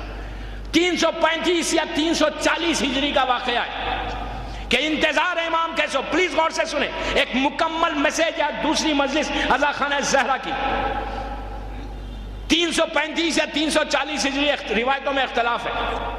عبداللہ ابن شیعہ کی فکر کیا، علماء سے، تمام لوگوں سے پوچھا کہ امام سے ملاقات کیسے ہوتی، کہاں امام کا لوکیشن، امام ملتے کہاں ہیں. اچھا میں بات یہاں ایک روک کے ایک بات آپ کو روکنا، اس لیے کہ کل مجھے بتایا گیا اس لیے میں روک کے کہہ رہا ہوں کہ دیکھیے سب کو پتا ہے کہ امام جزیرہ خضرہ ایک جگہ ہے زمین کے اوپر کہ جہاں امام رہتا ہے.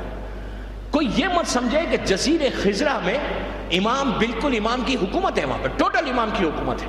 وہاں جتنے لوگ ہزاروں لاکھوں کی تعداد میں وہاں لوگ اس جزیرے میں رہتے ہیں، لاکھوں کی تعداد میں، لیکن وہاں پہ امام کی حکومت ہے. تو وہ جو امام کی حکومت ہے وہاں پر، تو وہاں پر ایسا نہیں ہے کہ جو چاہے جائے جزیرہ خضرہ میں اور امام سے ملاقات کر لے. نو، وہاں پہ بھی جو لوگ ہیں ان کے اوپر بھی غیبت ہے. وہاں پہ بھی جو لوگ ہیں ان کے اوپر بھی غیبت ہے. وہاں پہ امام کے 4 بیٹے ہیں، 4 بیٹے ہیں، ابراہیم، عبد الرحمن، علی اور صالح اور قاسم. روایت میں اختلاف ہے، قاسم سے آپ ابو القاسم کہلائے، صالح سے آپ ابا صالح کہلائے. ابراہیم اور علی 4 بیٹے ہیں مولا کے، اس کے بعد ان کے 4 بیٹے، ان کی اولاد، اس کے بعد ان کی اولاد. 4 نسلوں تک لوگوں نے امام کی نسل سے ملاقاتیں کی. وہ ایک الگ ٹاپک ہے، انتظار امام میں لیے، اس لیے میں نہیں پڑھ رہا.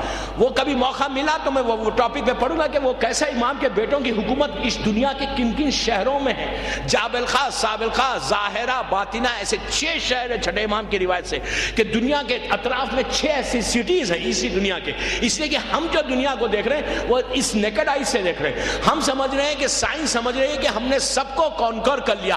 بابا کہاں سے کیا؟ اب تک جو یہاں پہ جو دوسری جو یہاں پہ لوگوں کو غلط فہمی ہے، جو مجھے بتایا گیا کہ برمودا ٹرائنگلر جو ہے، یہ برمودا ٹرائنگلر کیا ہے؟ نوجوان میرے سامنے ہزاروں کی تعداد میں ان سے کہہ رہا ہوں کہ برمودا ٹرائنگلر ایک کتاب بھی چھپی ہے، برمودا ٹرائنگلر کے بارے میں ایک CD بھی بنی ہے کہ برمودا ٹرائنگلر کیا ہے. ہمارے بعض شیعہ جو کہتے ہیں کہ برمودا ٹرائنگلر وہی جزیرہ خضرہ ہے. نو، وہ جزیرہ خضرہ نہیں ہے.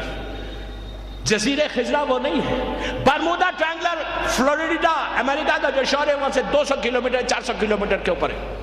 میں نے خود فلوریڈا میں مجلس میں پڑھی، اشرا پڑھا ہے. اورلینڈو جو جگہ ہے وہاں سے 300 یا 400 کلومیٹر کے اوپر وہ آئی لینڈ برمودا ٹرائنگلر کے جہاز کے بارے میں پورا ایک CD بنی ہے امریکہ میں. آپ لوگوں نے یوتھ دیکھا ہوگا کہ وہاں سے، یہ آج کا نہیں ہے، 50 سال 60 سال پرانی باتیں، 70 سال پرانی. وہاں پہ ایک شپ گیا، غائب ہو گیا. پلین اوپر سے گیا، غائب ہو گیا. لوگ جانے کی کوشش کرے، غائب ہو گیا. وہ ایسا ٹرائنگلر ہے کہ جو چیز اس کے اوپر سے جاتی ہے یا اس کے قریب جاتی ہے وہ اس کو جذب کر لیتا. انسان شپ گئی، بڑی شپ.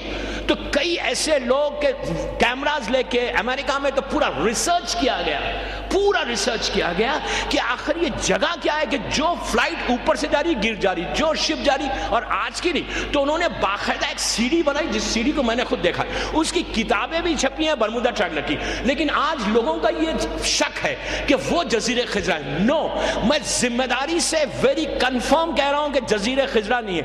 اگر پتا چل جائے کہ یہ جزیرہ خضرہ ہے تو پھر غیبت کیا ہے؟ دوسری چیز، ابھی میں نے مجلس کے ابتدا میں کہا کہ امام کسی کو نقصان نہیں پہنچاتا. کیا کریں؟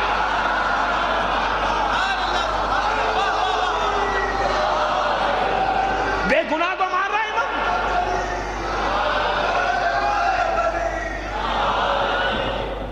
صلوات پڑھیں محمد و آل محمد. امام کسی کو بے گناہ نہیں مارتا.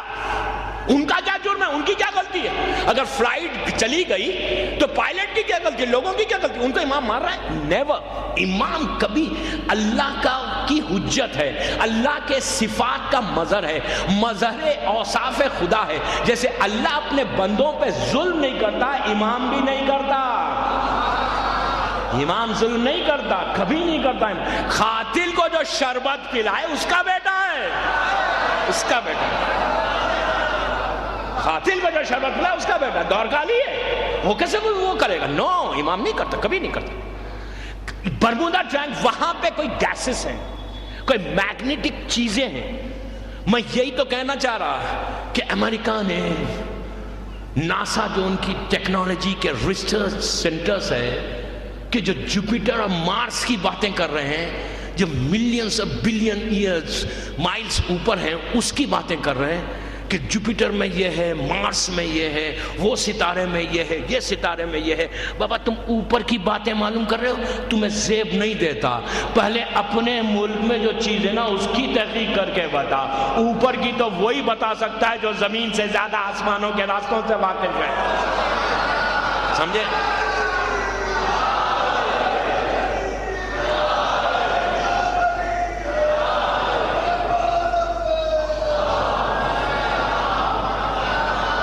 تو یہ جو برمودا ٹرائنگل ہے، یہ کوئی جزیرہ خضرا نہیں. جزیرہ خضرا بحر ابیس، بحر ابیس میں ہے.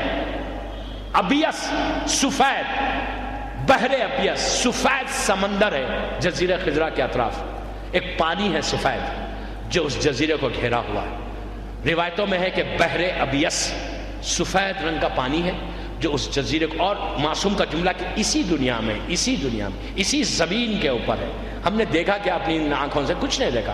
وہ جزیرہ اسی اس کے اندر آئی لینڈ ہے اور بحر ابیس میں ہے. سفید رنگ کا پانی اسے گھیرا ہوا ہے. اور خضرا ہر گرین کلر کو کہتے ہیں عربی میں.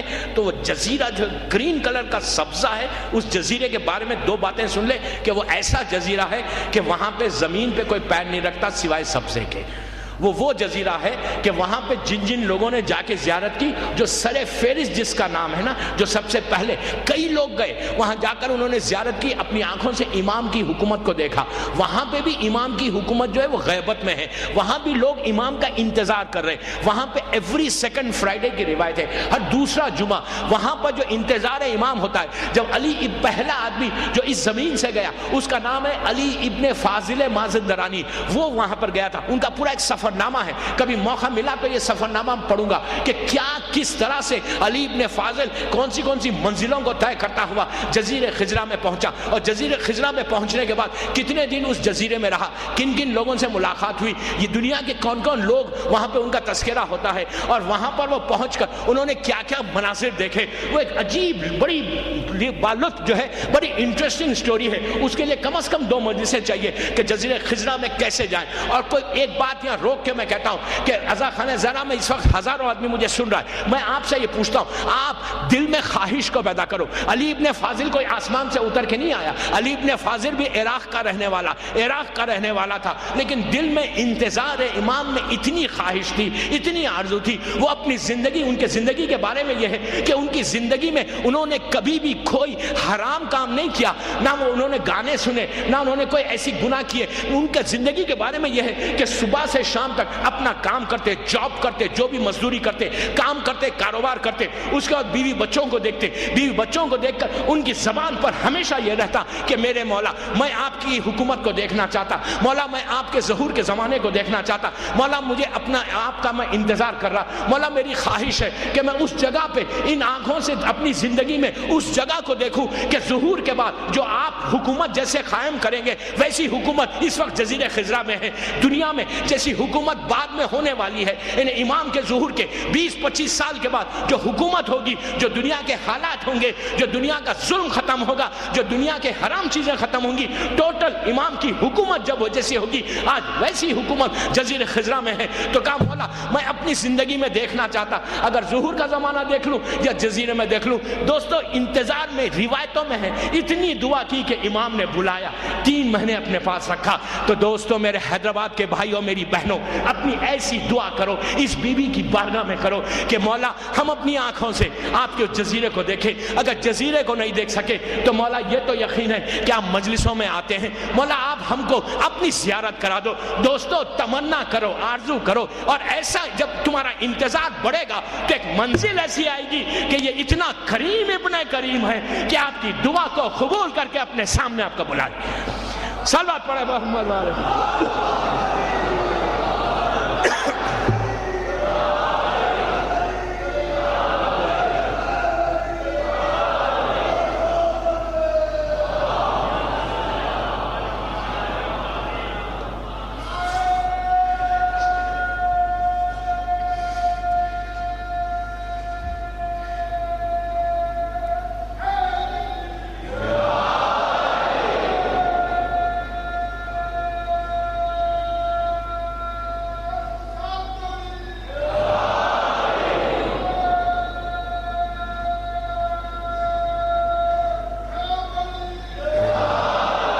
بس عزیزو ویکینڈ ہونے کی وجہ سے میں 15 منٹ زیادہ لے رہا ہوں، میرے بانیان مجلس نے کہا ہے کہ 15 منٹ اور زیادہ پڑھیں، بس ویکینڈ کی وجہ سے ڈونٹ وری، کل انشاءاللہ میں اپنے وقت پہ آؤں گا، کل کی اس عزاخانے کی آخری مجلس 15 منٹ بس میں آپ کی زحمت کو تمام کروں۔ ایک صلوات پڑھیں بآواز بلند۔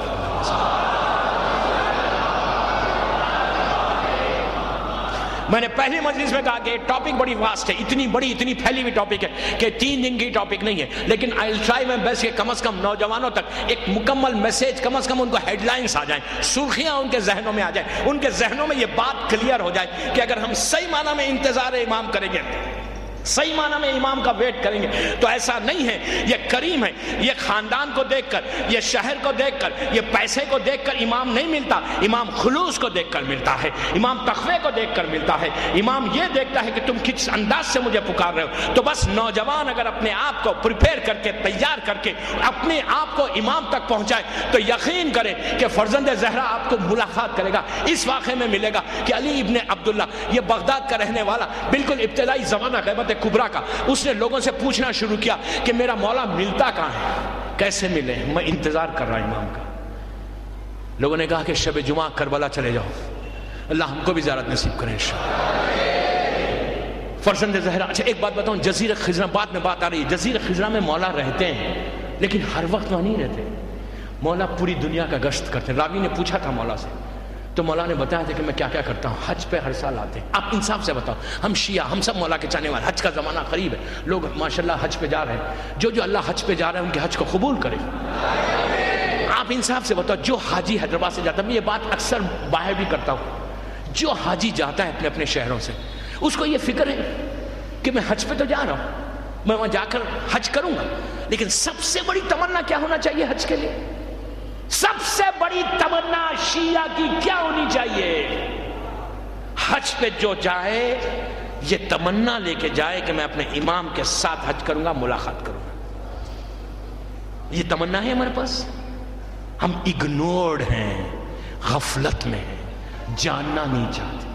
حج وہ جگہ ہے دوستو کہ جہاں پر یقین ہے میدان عرفہ وہاں امام کا خیمہ ہوتا ہے، زندہ امام ہے، حج کرتا ہے، ہزاروں لوگوں نے زیارات کی ہے امام کی، ملاقات امام جو کتاب چھپی ہے اس میں دیکھ لیں آپ، 2-3 واقعات میدان عرفہ کے ہیں کہ کتنے ایسے موقع ہم نہیں خواہش کرتے۔ ہم دنیا کے ہر آدمی سے ملنے کی تمنا رکھ رہے لیکن اپنے سید و سردار سے ملنے کی تمنا نہیں رکھ رہے، جو اپنے محسن سے ملنے کی تمنا نہیں ہے، ہماری دعاؤں میں نہیں ہے کہ مولا میں آپ کی زیارت کر سکوں۔ حج پہ لوگ چلے گئے، بلائنڈلی چلے گئے، اگر جاتے دعا مانگتے انتظار کرتے تو ہو سکتا میدان عرفہ میں آپ سے ملاقات ہو جاتی۔ بہرحال یہ عبداللہ ابن علی پوچھنے لگا کہ میں کہاں ملوں، لوگوں نے کہا کربلا جاؤ، یہ پورا کربلا پہنچا، کئی شب جمعہ گزاری، امام سے ملاقات نہیں ہوئی، کئی شب جمعہ گزاری، وہاں سے مایوس نہیں ہوا، پوچھا اب کہاں ملتے، تو کہا منگل کی رات مسجد سیلا جاؤ، وہاں کی مخصوصی ہے، ایران میں مسجد جمکران وہ بھی منگل کی مخصوصی ہے، اللہ ہم کو زیارت نصیب ہو انشاءاللہ۔ دونوں جگہ گئے، کئی منگل گزارے، امام سے ملاقات نہیں۔ پھر پوچھا اب کہاں ملیں گے، تو کہا بیت المقدس جاؤ، عراق سے اسرائیل بیت المقدس گیا، وہاں اس نے جمعے گزارے. اس میں پورا کئی مہینے گزر گئے. 1 دن 2 دن 3 دن 4 دن نہیں، مہینوں ایک زیارت کے لیے، ملاقات کے لیے انتظار انتظار انتظار. آپ دیکھیں، اور فری نہیں جا رہا تھا، پیسے خرچ کر رہا تھا. ہم آج 1 روپیہ امام کا سلامتی کے لیے نہیں دیتے. ایک روڈ میں عام بات کر رہا ہوں. ہم کیا کرتے ہیں امام کا پریپریشن؟ جمعہ آئے تو نظر دو امام کے نام کی، ہر جمعے کو نظر دو، سلامتی کی نظر دو. استطاعت نہیں رکھتے، پانی رکھو، صرف پانی رکھ کے دو، ایک روٹی رکھ کے دو، کم از کم ایک لنک تو ملے گا امام سے، رشتہ تو مضبوط ہوگا. تصور امام زمانہ تو آئے گا ذہن میں. بچوں کو پتا تو چلے گا کہ Friday we have to wait for our imam. امام کا انتظار کرنا ہے. بچوں کو بچوں کو سکھاؤ، بابا سکھاؤ. یہ بیت المقدس گیا، امام سے ملاقات نہیں ہوئی، پیسے خرچ کیے، ہزاروں دینار خرچ ہو گئے، مایوس ہو کے واپس آیا. لوگوں نے کہا اب تو حج کا زمانہ قریب ہے، حج چلا جا، شاید وہاں ملاقات ہو جائے. عرفے کے دن تلاش کرتا رہا، 8 ذی الحجہ سے امام سے ملاقات نہیں ہوئی. 12 ذی الحجہ حج ہو گیا. جب حج مکمل ہوا، واقعہ مشہور ہے، میں سے شارٹ کر رہا، 12 جب ہو گئی تو اس وقت اگر کوئی حج کے بعد 11ویں امام کے نام کا عمرہ کرے، 11ویں امام کے نام کا، ان کی نیابت میں کریں. آپ کو یاد ہے، آپ ہمیشہ جو عمرے پہ جاتے ہیں نا، میں ان کے لیے میسیج دے رہا، حج پہ نہیں گئے، اب جب بھی حیدرآباد سے قافلے جائیں تو آپ ایک کام یہ کرنا، اس لیے کہ ہم بھی جب بھی جاتے ہیں کویت سے، دبئی سے، تو میرا جب بھی میں کسی قافلے کے ساتھ جاتا ہوں، میں ان سے کہتا ہوں کہ اگر امام سے ملنا چاہتے ہو نا، امام سے قریب ہونا چاہتے، امام کی بارگاہ میں اپنا نام کہ اس نے انتظار کیا، یہ میرے لیے اس نے کچھ کیا، تو جب بھی آپ عمرے پہ جائیں، اللہ آپ کو پھر ایک عمرہ نصیب ہو انشاءاللہ. ہم عمرے پہ جائیں، جب جائیں نا تو پہلا عمرہ اپنے لیے نہیں کرنا، پہلا عمرہ امام کی نیابت میں کرنا. اپنا تو بعد میں کر سکتے ہو، عمرہ 2 گھنٹے کی عبادت، کیوں کرو امام کے لیے؟ کہ کم از کم ان لوگوں میں ہمارا نام آ جائے گا جنہوں نے امام کے لیے کچھ کیا. سمجھ رہے ہیں آپ؟ عمرہ ہمیشہ امام کے لیے کرو. پہلے لوگ عرب میں کیا دستور ہے، عرب کا دستور کیا، میں 25 سال سے باہر، عرب کا دستور یہ کہ ہر سال کویت سے حج پہ جاتے ہیں حجی، جب جاتا ہے تو کیا کرتا ہے، ایک حج اس کا واجب ہو گیا، اب جو اپنے والدین بھائی بہنوں کے لیے کیا، اب وہ جو حج کرتے وہ امام کے نیابت میں کرتے، پورے حج ان کے امام کے لیے. اس لیے کہ وہ کہہ رہے ہیں کہ ہم انتظار امام کر رہے ہیں، تو انتظار امام میں ہم کر کیا رہے ہیں امام کے لیے. تو اب آپ جب عمرے پہ جائیں، اس لیے کہ ایک انسان جب عمرے پہ جاتا ہے تو 10-12 عمرے کرتا ہے. اگر 8 دن وہاں رہتا ہے، روز 2 عمرے کرتا ہے، مسجد تمیم گیا واپس آ گیا، 2 گھنٹے کی عبادت ہے. تو جب بھی آپ عمرے اپنے مرحومین کے لیے کریں، اپنے لیے کریں، بھائی بہنوں کے لیے کریں، جس کے لیے بھی کریں، لیکن پہلا عمرہ جو پہلا آپ کے جسم پہ احرام مسجد شجرہ سے آئے نا، وہ امام زمانہ کی سلامتی کے لیے آئے. آپ دیکھیں کہ برکتیں کیسی ہیں، انتظار کیسا ہے، لنک کیسے مضبوط ہوتا، رزق کے دروازے کیسے کھلتے، پریشانیاں کیسے دور ہوتی امام کے لیے اگر آپ کچھ کریں گے تو. علی ابن عبداللہ پورا حج کرتا ہے، اس کے بعد اس نے 12 کو عمرہ کیا، 12 سے 15 کوئی عمرہ کرے تو اللہ اس کو اپنے امام کی زیارت نصیب کرتا ہے. 11ویں امام کی نیابت میں کوئی کرے. اس نے عمرہ کیا، عمرہ کرنے کے بعد وداعی طواف کو آیا، حجر اسود کے پاس ہاتھ رکھا، کہنے لگا مولا اصل اس حجر اسود کا مالک میرا امام ہے. ہاتھ رکھ کے کہنے لگا اے حجر اسود، میں تیرے پاس سے خالی جا رہا، اتنے زمانے سے میں تیرے وارث کی تلاش میں تھا، میں نا امید جا رہا، میری دعا قبول نہیں. رکھا، پیچھے کھات آیا، یہ امام نہیں تھے، آغا بحرینی نے اس واقعے کو لکھا. پیچھے ہاتھ آیا پشت پہ، پیچھے سے آواز آئی تو کس کی تلاش کر رہا ہے، کس کو پکار رہا ہے؟ اس نے کہا میں اس کو آواز دے رہا ہوں جو میری آنکھوں سے پوشیدہ ہے. تو پیچھے سے آواز آئی وہ تیری آنکھوں سے پوشیدہ نہیں ہے، تمہارے گناہوں نے اسے پوشیدہ کر دیا. وہ پوشیدہ نہیں ہے، وہ پیچھے نہیں ہے، تم نے پیچھے کیا. بس یہ پلٹ کے دیکھتا ہے، ایک بڑا نورانی چہرہ. کہا تو امام کو ڈھونڈ رہا ہے؟ تو کہا میں امام کو ڈھونڈ رہا ہوں. تو کہا چل تیرا امام اس وقت یہاں پر نہیں، طائف میں. میں روایت کو شارٹ کر رہا ہوں، یہ طائف پہنچا. کہتا ہے کہ امام کے خیمے تھے، میں امام کے پاس پہنچا. دوستو عجیب اس نے ایک ڈسکرپشن دیا، ایک عجیب باتیں بتائیں کہ جب اس نور کے خیمے میں پہنچا، اس نے کہا کہ جب نور کم ہوا تو میں نے اس نور کی زیارت کی کہ جس کی زیارت کرنے ملائکہ ترستے، اس نور کی زیارت کی۔ دوستو کتابوں میں، آپ کتابوں میں حیات القلوب میں علامہ مجلسی نے بھی لکھا، بہار میں بھی واقعات ہیں کہ امام کا چہرے مبارک کیسا ہے۔ ایک دفعہ میری خواہش ان ہزاروں سے ہے، ان نوجوانوں سے ہے کہ آپ امام کے قریب ہو جاؤ، تمنا کرو، یقین کرو، انتظار امام میں اتنی خواہش کو کرو کہ فرزند ذرا اگر تمہارے سامنے آ جائے نا، تم یقین کرو اس کے بعد پھر زندگی میں اور کوئی مزہ نہیں ہوتا، ہمیشہ دیکھنے کی خواہش ہوتی ہے۔ جو چہرہ ہے امام کا، اللہ اکبر، اتنا حسین چہرہ ہے ملک، اتنا حسین چہرہ ہے ملک، کیسا نہ ہوگا؟ 13 معصومین کا وارث ہے، اس کے چہرے پہ عصمت فاطمہ بھی ہے، جلال علی بھی ہے، ہر چیز ہے، 13 معصومین کا وارث ہے، 13 معصومین کے نور کا مجسمہ ہے۔ جب اللہ نے حسن کو پیدا کیا، حسن کو خلق کیا پہلی مرتبہ، تو اس کو ڈیوائیڈ کیا، اس کو بانٹا۔ حسن، بیوٹی کو جب اللہ نے پیدا کیا تھا نا، تو اس کے ایک حصہ ہم انسانوں کو دیا، صرف ایک حصہ، 10 حصوں میں بانٹا، ایک حصہ ہم کو دیا۔ بعض وقت ایسا ہے کہ ہم کسی انسان کو دیکھتے ہیں، کہتے ہیں یار کیا خوبصورت انسان ہے، وہ ایک حصہ ہے۔ نبی یوسف کو اللہ نے 9 درجے دیے تھے، حسن یوسف مشہور ہے، اور چاہدہ معصومین کو اللہ نے 10 کے 10 دے دیے۔ اس کا حسن ہے، اگر اللہ کا حسن دیکھنا جمیل ہے تو ان کے چہرے کو دیکھو۔ امام کے بارے میں اتنا حسین چہرہ۔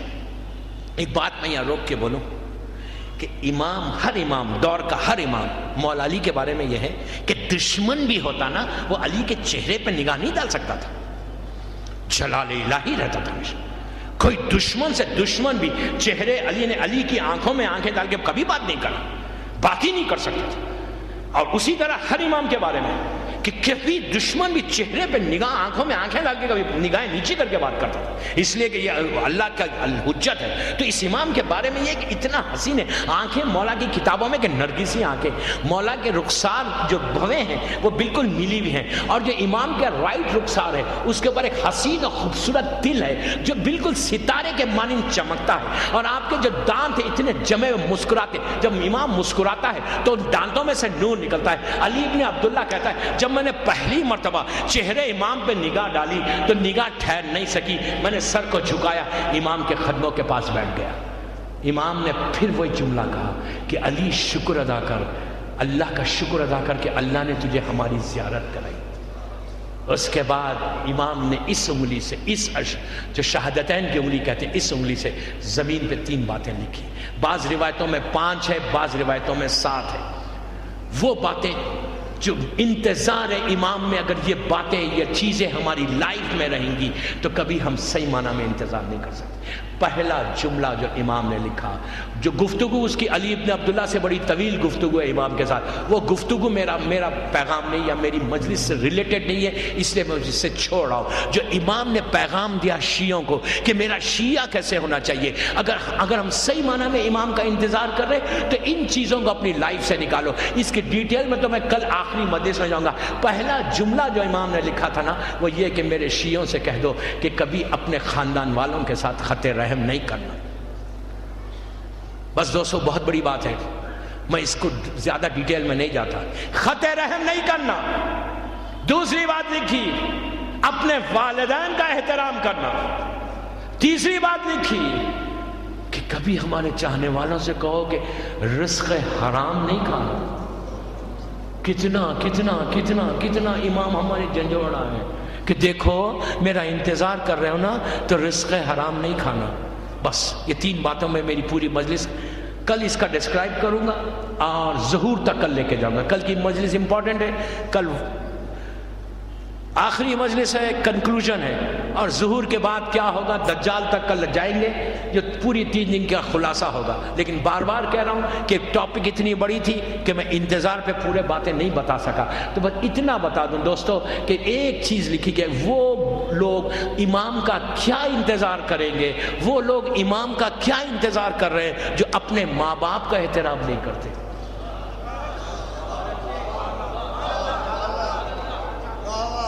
اگر کوئی یہ سمجھ رہا ہے کہ میں بڑا متقی ہوں، میں بڑا نمازی ہوں، میں بڑا عزادار ہوں، میں بڑا مولائی ہوں، اور اپنے ماں کو جواب دے، باپ کا احترام نہیں کرے اور کہے کہ میں علی والا ہوں، فائدہ کیا ہے؟ فائدہ کیا ہے؟ تم امام کا انتظار کر رہے ہو. پہلے احترام والدین کرو، پھر انتظار امام کرو. پہلے ماں باپ کا تو احترام کرو، پھر امام کا انتظار امام کرو. تم دیکھو جو لوگ اپنے ماں باپ کا احترام کریں گے اس سے امام بھی راضی، اس سے خدا بھی راضی. کوئی بیوی پہ ظلم کرے اور بولے میں امام کا انتظار کر رہا ہوں، میں سب سے بڑا مومن. وائے بہت اچھے، ویری گڈ. ظلم کرو کسی کے اوپر، کنیز زہرا پہ، پھر تم انتظار امام کرو. کیسا انتظار ہے؟ امام کو ایسا شیعہ نہیں چاہیے. اگر تم اپنی بیوی پہ ظلم کرو اور انتظار کرو، تم لقمہ حرام کھاؤ. میں ایک جملے پہ بات کر رہا ہوں، رزق حرام کھاؤ اور امام کا کہو کہ میں امام کا انتظار کرو، میں سب سے بڑا زیادہ امام کا. تم نمازیں پڑھو، دعائے فرج پڑھو، دعائے ندبہ پڑھو، دعائے عہد پڑھو، اور مسلسل لقمہ حرام ہماری پیٹ میں جاتا رہے. تو دوستو یاد رکھو، لقمہ حرام اگر حرام غذا پیٹ میں جائے گی تو امام آ کے کہے گا کہ آ جاؤ میرے پاس، تو بھی ہم نہیں جائیں گے. کربلا آپ کے سامنے واقعہ نہیں پڑھتا میں. حسین نے کیا کہا؟ میری بات کا ان پہ اثر نہیں ہوگا اس لیے کہ ان کے پیٹوں میں حرام بنا ہوا ہے. میرا جملہ ہے، یہ فاطمہ کے بیٹے کا جملہ ہے. جب تک پیٹوں میں حرام ہوگا، امام کہتا ہے میرا اثر بھی میری بات کا اثر نہیں ہوگا. حسین ابن علی نے روز عاشور کربلا میں یہ ٹوٹل میسیج دے کے رہتی دنیا تک ہر انسان کو بتا دیا کہ اگر حرام تمہارے پیٹوں میں ہوگا، میرا بیٹا بھی آ کے پکارے گا تو تم نہیں جاؤ گے. ان چیزوں کو میں ڈیٹیل میں کل جاؤں گا کہ اللہ آپ کو سلامت رکھے. کہ یاد رکھو، اطاعت والدین کو مت چھوڑو، رشتہ دار کے حق کو مت چھوڑو، اور رزق حرام مت کرو. انتظار امام میں یہ سب سے مین چیز ہے. اگر ان چیزوں میں یہ نہیں کہتا کوئی کر رہا ہے، میرا یہ مقصد بالکل نہیں ہے. کوئی اگر کر رہا ہے، کوئی ایک بھی کر رہا ہے، وہ بھی صحیح ہو گیا تو آج کی مجلس کا حق ادا ہو گیا، مقصد پورا ہو گیا، مادر حسین راضی ہوگا. بس دوستو اللہ آپ کو سلامت رکھے. ایک صلوات پڑھ لے محمد والے.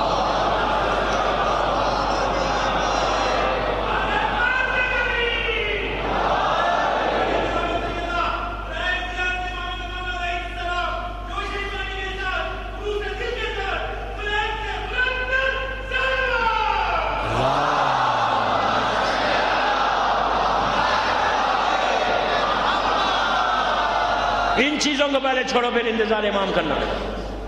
کل کی مجلس میں بس خلاصہ پیش کر کے مجلس کو تمام کروں گا. کچھ اعلانات میرے ذمے دیے گئے ہیں جو میں آپ تک پہنچا دوں کہ ان مجالس کا اعلان کیا کرنے کے لیے کہ 19، 20 اور 21 اکتوبر 2011 شب میں 9 بجے عاشق خانہ اہل بیت عاصم نگر حیدرآباد مقرر ہے، جس میں میرے برادر عزیز ذاکر اہل بیت مولانا جاوید بلرامی صاحب قبلہ بعنوان عزاداری اور ماتم بیان فرمائیں گے. ان مجالس میں آپ شرکت فرمائیں.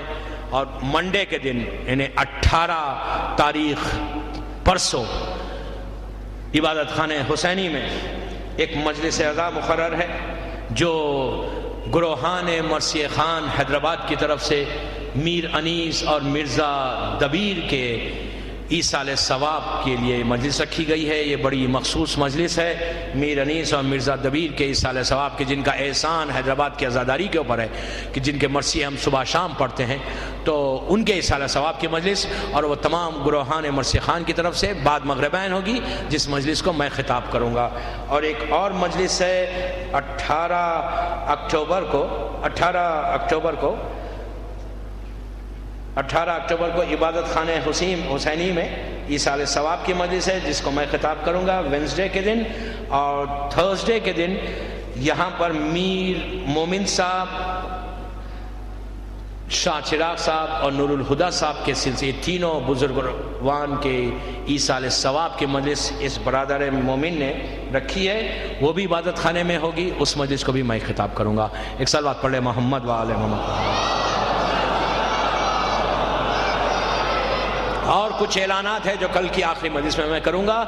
بس دوستو، میں آپ سب کا بڑا شکر گزار ہوں. I am really thankful to you all, بالخصوص نوجوانوں کا اور میری ماں بہنوں کا کہ اتنی کثیر تعداد میں تشریف لائے.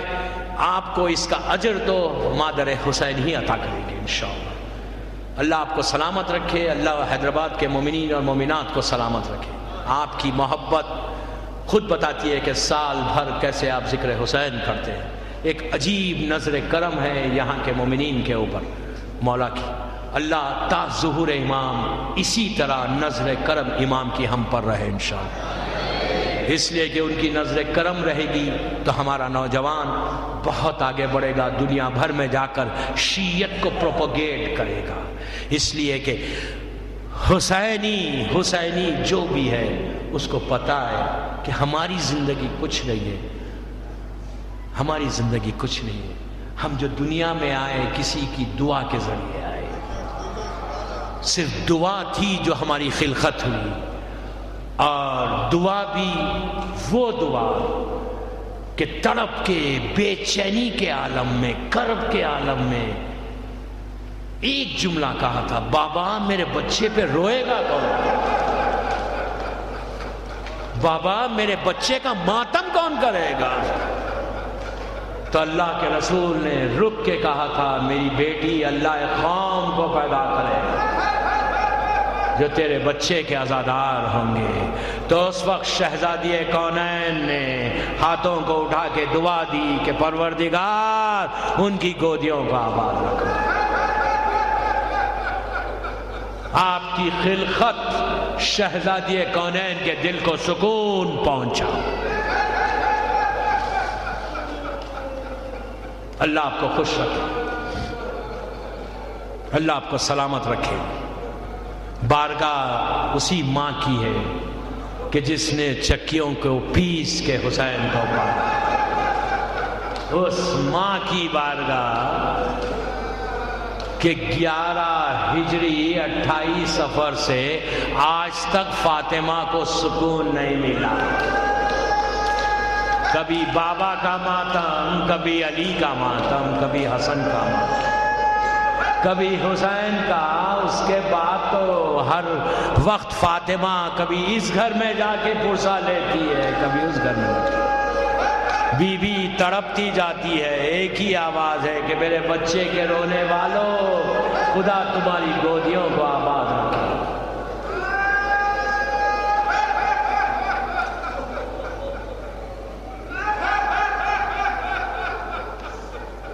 آج بانیان مجلس کی خواہش ہے کہ شہزادی کی بارگاہ میں 2 ہستیوں کا ذکر ہو. ایک وہ کہ جس کو فاطمہ نے خود اپنا بیٹا کہا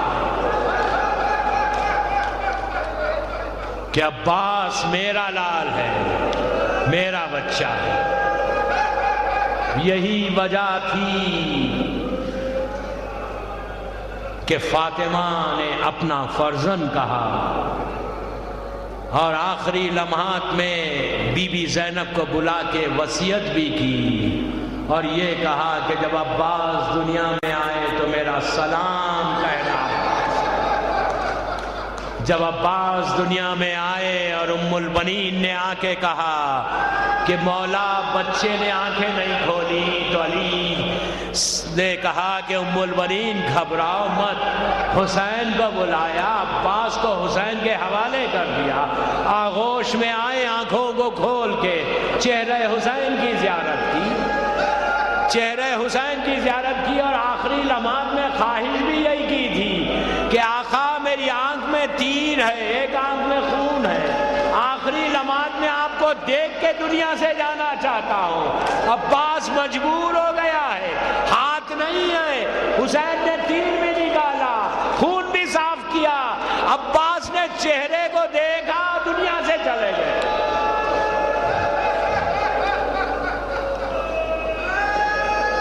جب حسین کی آغوش میں آئے، آنکھوں کو کھولا، وہیں شہزادی زینب کھڑی ہوئی تھی۔ بی بی نے مولا سے کہا کہ بابا کیا ہمارا یہ وہی بھائی ہے جس کا نام عباس ہے؟ تو علی نے کہا کہ ہاں بیٹی تیرا یہ وہی بھائی ہے عباس جس کا نام ہے۔ کہا بابا کچھ لمحوں کے لیے میرے بھیا کو میرے حوالے کیجئے۔ حسین نے عباس کو زینب کی آغوش میں دیا، ماں کی طرح پالا ہے زینب نے عباس کو، ماں کی طرح پالا ہے، اسی لیے بڑا احترام کرتے تھے، ماں کی طرح احترام کرتے تھے۔ گود میں لیا عباس کو، لے کے بھائی کو بڑے غور سے دیکھا، حسن عباس کو دیکھا، عباس کے بازوؤں کو دیکھا۔ زینب نے کہا میرا بھائی کتنا شاندار ہے۔ بہن نے آگے بڑھ کے آہستہ سے کان میں کچھ کہا، عباس چند گھنٹوں کے ہیں، آنکھوں میں آنسو آ گئے، انگڑائی لی۔ علی نے کہا کیا کہہ دیا؟ تو کہا اماں نے کہا تھا میرے عباس کو فاطمہ کا سلام کہنا۔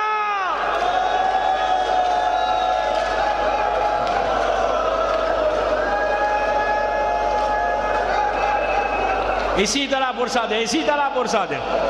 عباس کا بڑا حق ہے، بڑا حق ہے عباس کا۔ اپنی حاجتوں کو عباس، جب آنکھوں میں آنسو تو حاجتوں کو بی بی کی بارگاہ میں عباس کا واسطہ دے کر مانگ لو۔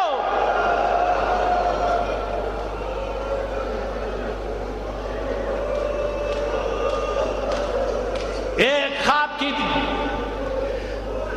واقعے کے لیے مجھ سے خواہش کی گئی کہ ابو الفضل کے مصائب میں اس واقعے کو ضرور پڑھو۔ حال کا ہے اکثر میں جب حیدرآباد میں کبھی یہ مجلس پڑھتا ہوں ابو الفضل کی تو یہ پڑھتا ہوں۔ ابو الفضل کے مقام کو دیکھو، کریم کریم کریم کتنا ہے، میرا مظلوم آقا ہے۔ ایک چیز یاد رکھیں، عباس مظلومیت سے شہید ہوئے۔ زیارت عباس میں ایک جملہ ہے کہ اے وہ عباس جو کمال مظلومیت سے شہید ہوا۔ یہ مظلومیت کیا ہے؟ جس عباس کے سامنے عرب کا بڑے سے بڑا پہلوان آتے گھبراتا تھا، ہاتھ کٹنے کے بعد علی کا لال اتنا مجبور ہو گیا تھا کہ سامنے سے وار کرتے تھے، پوچھتے تھے عباس تمہارے ہاتھ کیا ہوئے؟ یہ عباس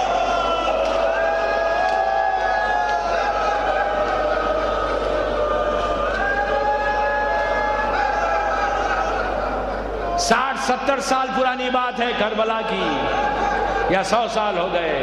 اللہ ہم کو کربلا کی زیارت نصیب کرو، عباس کے روضے کی۔ عزیزو آج تو میرے مولا کا روضہ بڑا شاندار ہے، دونوں حرمین کے درمیان بالکل ایک راستہ ہے، لوگ زائرین کا ہجوم ہوتا ہے۔ میں ابھی کربلا گیا تھا بی بی کی شہادت کے ایام میں، عجیب رونق ہے جب کوئی زائر کربلا جاتا ہے نا اور اس رونق کو دیکھتا ہے تو دل میں ایک ہی آواز آتی ہے کہ میں جانتی تھی شہر بسا ہوگا بھائی، ہوگا ہجوم خبر پہ ساری خدائی کا، چہلم کروں گی دھوم سے میں کربلائی کا۔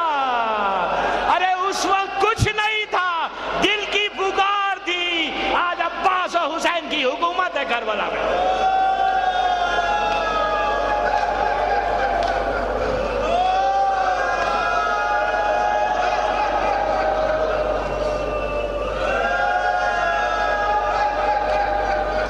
ستر یا 100 سال پرانی بات ہے، دونوں حرمین کے درمیان اس زمانے میں راستہ نہیں تھا، گھر تھے۔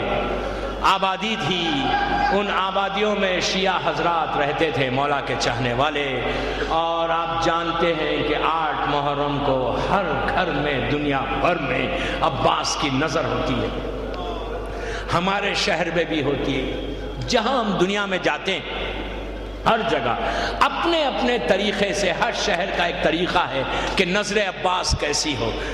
عرب میں ایک الگ وضع سے ہوتی، عجم میں الگ وضع سے ہوتی، ہندوستان، پاکستان میں، یورپ جو جیسا ہے نظر ضرور کرتا، عباس کے نام پہ کھانا نظر کر کے نظر ضرور دیتا۔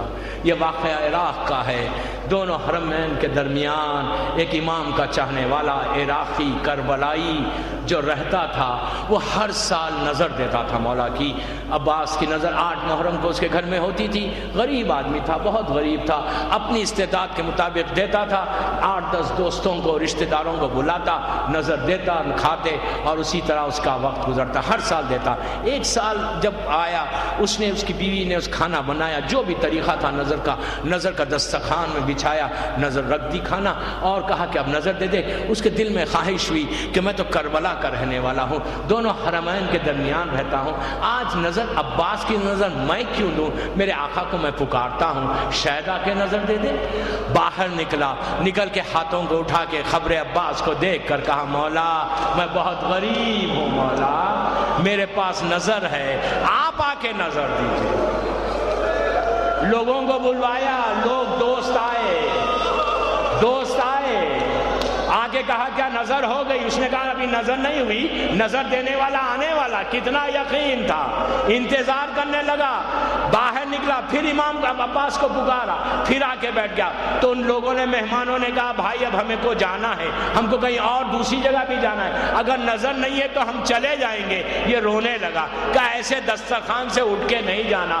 باہر نکلا، خبر عباس کو دیکھا، ہاتھوں کو اٹھا کے کہا کہ عباس میں غریب ہوں مولا، آپ آئیں گے، میرے گھر میں میری عزت ہوگی، میرے گھر میں رونق ہوگی۔ عباس تمہیں زینب کا واسطہ، عباس تمہیں سکینہ کا واسطہ، میرے مولا میرے گھر میں آ جاؤ۔ یہ کہتے ہوا روتا ہوا گھر میں آیا تو دیکھا ایک نوجوان بیٹھے ہوئے، ان کو دیکھ کے کہنے لگا میں نے جس کو بلایا تھا وہ تو نہیں آئے، آپ نظر دیجئے۔ یہ نوجوان اٹھا، کھانے کے پاس گیا، اور کھڑے رہ کر جب جس انداز سے نظر دینے لگا، اس نے روک کے کہا سنو، ہم عباس کی نظر ایسے نہیں دیتے، عباس کی نظر کے لیے ہاتھوں کو اٹھاتے، بس یہ کہنا تھا۔ اس نے کہا ارے تو بلاتا بھی ہے، اس چیز کا تقاضا کر رہا جو میرے کربلا میں کٹ گئے۔ اسی طرح پرسا دو۔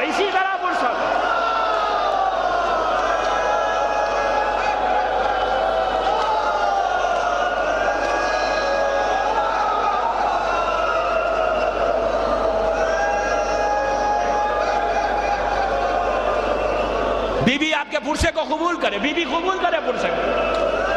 عباس کا ماتم ہے، عباس کا ذکر جب تک بھتیجی کا نہیں ہو، عباس کا ذکر مکمل نہیں ہوتا۔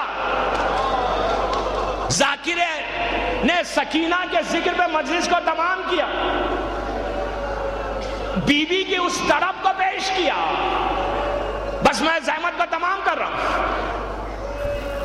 ذاکر نے بی بی کے اس طرف کو پیش کیا، کیا طرف تھی کہ جب ظالم تماچے مار رہا تھا تو سکینہ چہتے امام سے لپٹ کے کہہ رہی تھی بھیا میں اب اور نہیں روں گی بابا پہ، میرا بازو دکھنے لگا، بھیا میرا پیراہن چاک چاک ہو رہا ہے، تم سفارش کرو، اب نہیں روں گی بابا پہ۔ اس سکینہ کا ماتم کہ جو ہر تماچے پہ عباس کو یاد کیا، تماچے لگتے تھے چچا کو پکارتی تھی، کانوں سے گوشوارے چھینے گئے چچا کو پکارتی تھی، پیراہن جل رہا تھا کہہ رہی تھی چچا میرا پیراہن جل گیا۔ جب شمر نے سکینہ کو اونٹ پہ بٹھا کے رسیوں سے باندھ دیا تب باندھتے جاتی تھی، چچا کو پکارتی جاتی تھی کہ چچا مجھے آگے بچا لو، چچا مجھے آگے بچا لو۔ یہ بچی کوفہ و شام سے گزرتی ہوئی آج ایسا پرسا دو کہ آج رباب آپ کو دعا دے گی۔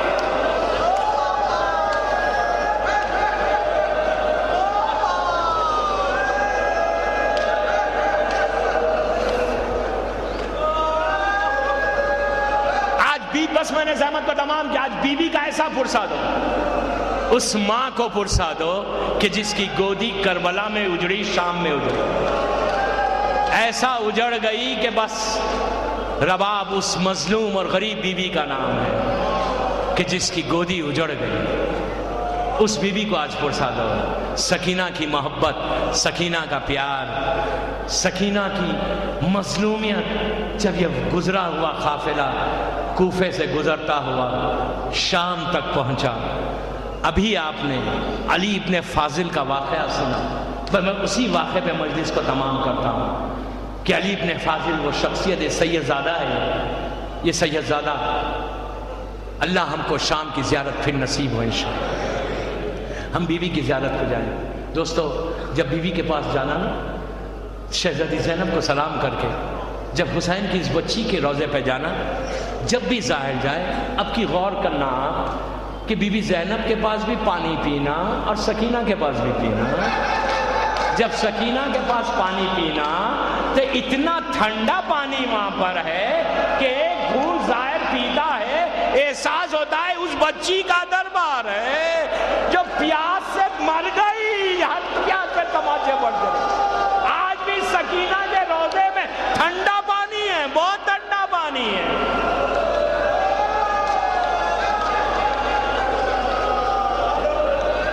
بس اسی سید زادے پہ مجلس کو تمام کروں۔ آپ بے چین ہو گئے، آج آپ کا پرسے کو بی بی قبول کر لے، بی بی آپ کے پرسے کو قبول کرے۔ ایک چیز یاد رکھ شہزادی سکینہ کے بارے میں کہ اگر کہیں دعائیں قبول نہ ہو، اگر ظاہر خبر سکینہ پہ چلا جائے، وہاں جا کر عباس کا یا حسین کا واسطہ اس بچی کو دے، اس دربار سے کوئی خالی نہیں جاتا۔ آج جب آنکھوں میں آنسو ہو تو بی بی فاطمہ کو سکینہ کا پرسا دو کہ بی بی آپ کی یہ وہ پوتی ہے جو کوفہ اور شام کے راستوں پہ اتنے تازیانے کھائی، ہر تازیانے پہ پکارتی تھی کہ ہائے میرا چچا عباس، ہائے میرا بابا۔ بس بس بس میں زحمت تمام ہو گئی۔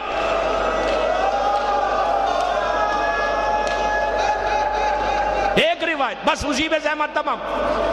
آج سے 300 سال پہلے، آج جو خبر بی بی، اللہ ہم کو زیارت نصیب کرے انشاءاللہ۔ آنکھوں میں آنسو ہو، دعا کرو، بی بی کی زیارت ہو۔ آج جہاں خبر شہزادی ہے، آج تو روزہ ماشاءاللہ بڑا شاندار بن گیا۔ میں نے وہ پرانا روزہ بھی دیکھا، اور اس سے پہلے تو بہت ہی چھوٹا روزہ تھا، آج سے 50 سال 100 سال پہلے بہت چھوٹی سی خبر مبارک تھی۔ آج جب بی بی کی خبر مبارک ہے، 300 سال پہلے یا 200-250 سال پہلے کی بات ہے، سید زادے کے خواب میں حسین کی بچی پردے میں آئی، سید زادہ ہے، آ کے کہا سنو ہماری خبر میں پانی آ گیا، اس کی تعمیر کرو تعمیر کرو۔ اس کے بعد بی بی اس وقت کی جو خواتین تھی، جو مقدس عورتیں تھیں، ان کے خواب میں آئیں اور آ کے کہا ہماری خبر مبارک کی تعمیر کرو۔ اب سب ایک جگہ بیٹھے سوچے کہ خبر سکینہ کو کھولے گا کون اور میت کو ہاتھوں پہ کون لے گا؟ حسین کی بیٹی ہے، فاطمہ کی پوتی ہے، کون ہاتھوں پہ لے کے تعمیر کرے؟ جب بار بار حکم ہوا تو یہ طے کیا گیا کہ خناتیں گھیری جائیں گی، پوری عورتیں جمع ہوئیں، اس سید زادے کو چنا گیا۔ اس نے کہا کہ میں اپنی آنکھوں سے اپنے ہاتھوں پہ میت کو نہیں لے سکتا، فاطمہ کی پوتی ہے، حسین کی بیٹی ہے۔ اس نے اپنے ہاتھوں پہ کپڑے کو ڈالا، آنکھوں پہ کپڑے کو باندھا، خبر کو کھولی گئی، میت کو اٹھایا، اس کے ہاتھوں میں دیا، وہ کچھ دیر تک لے کے ٹھہرا رہا، نیچے تعمیر ہوتی رہی۔ علی ابن فاضل کہتا ہے آنکھ سے کپڑا ہٹا تو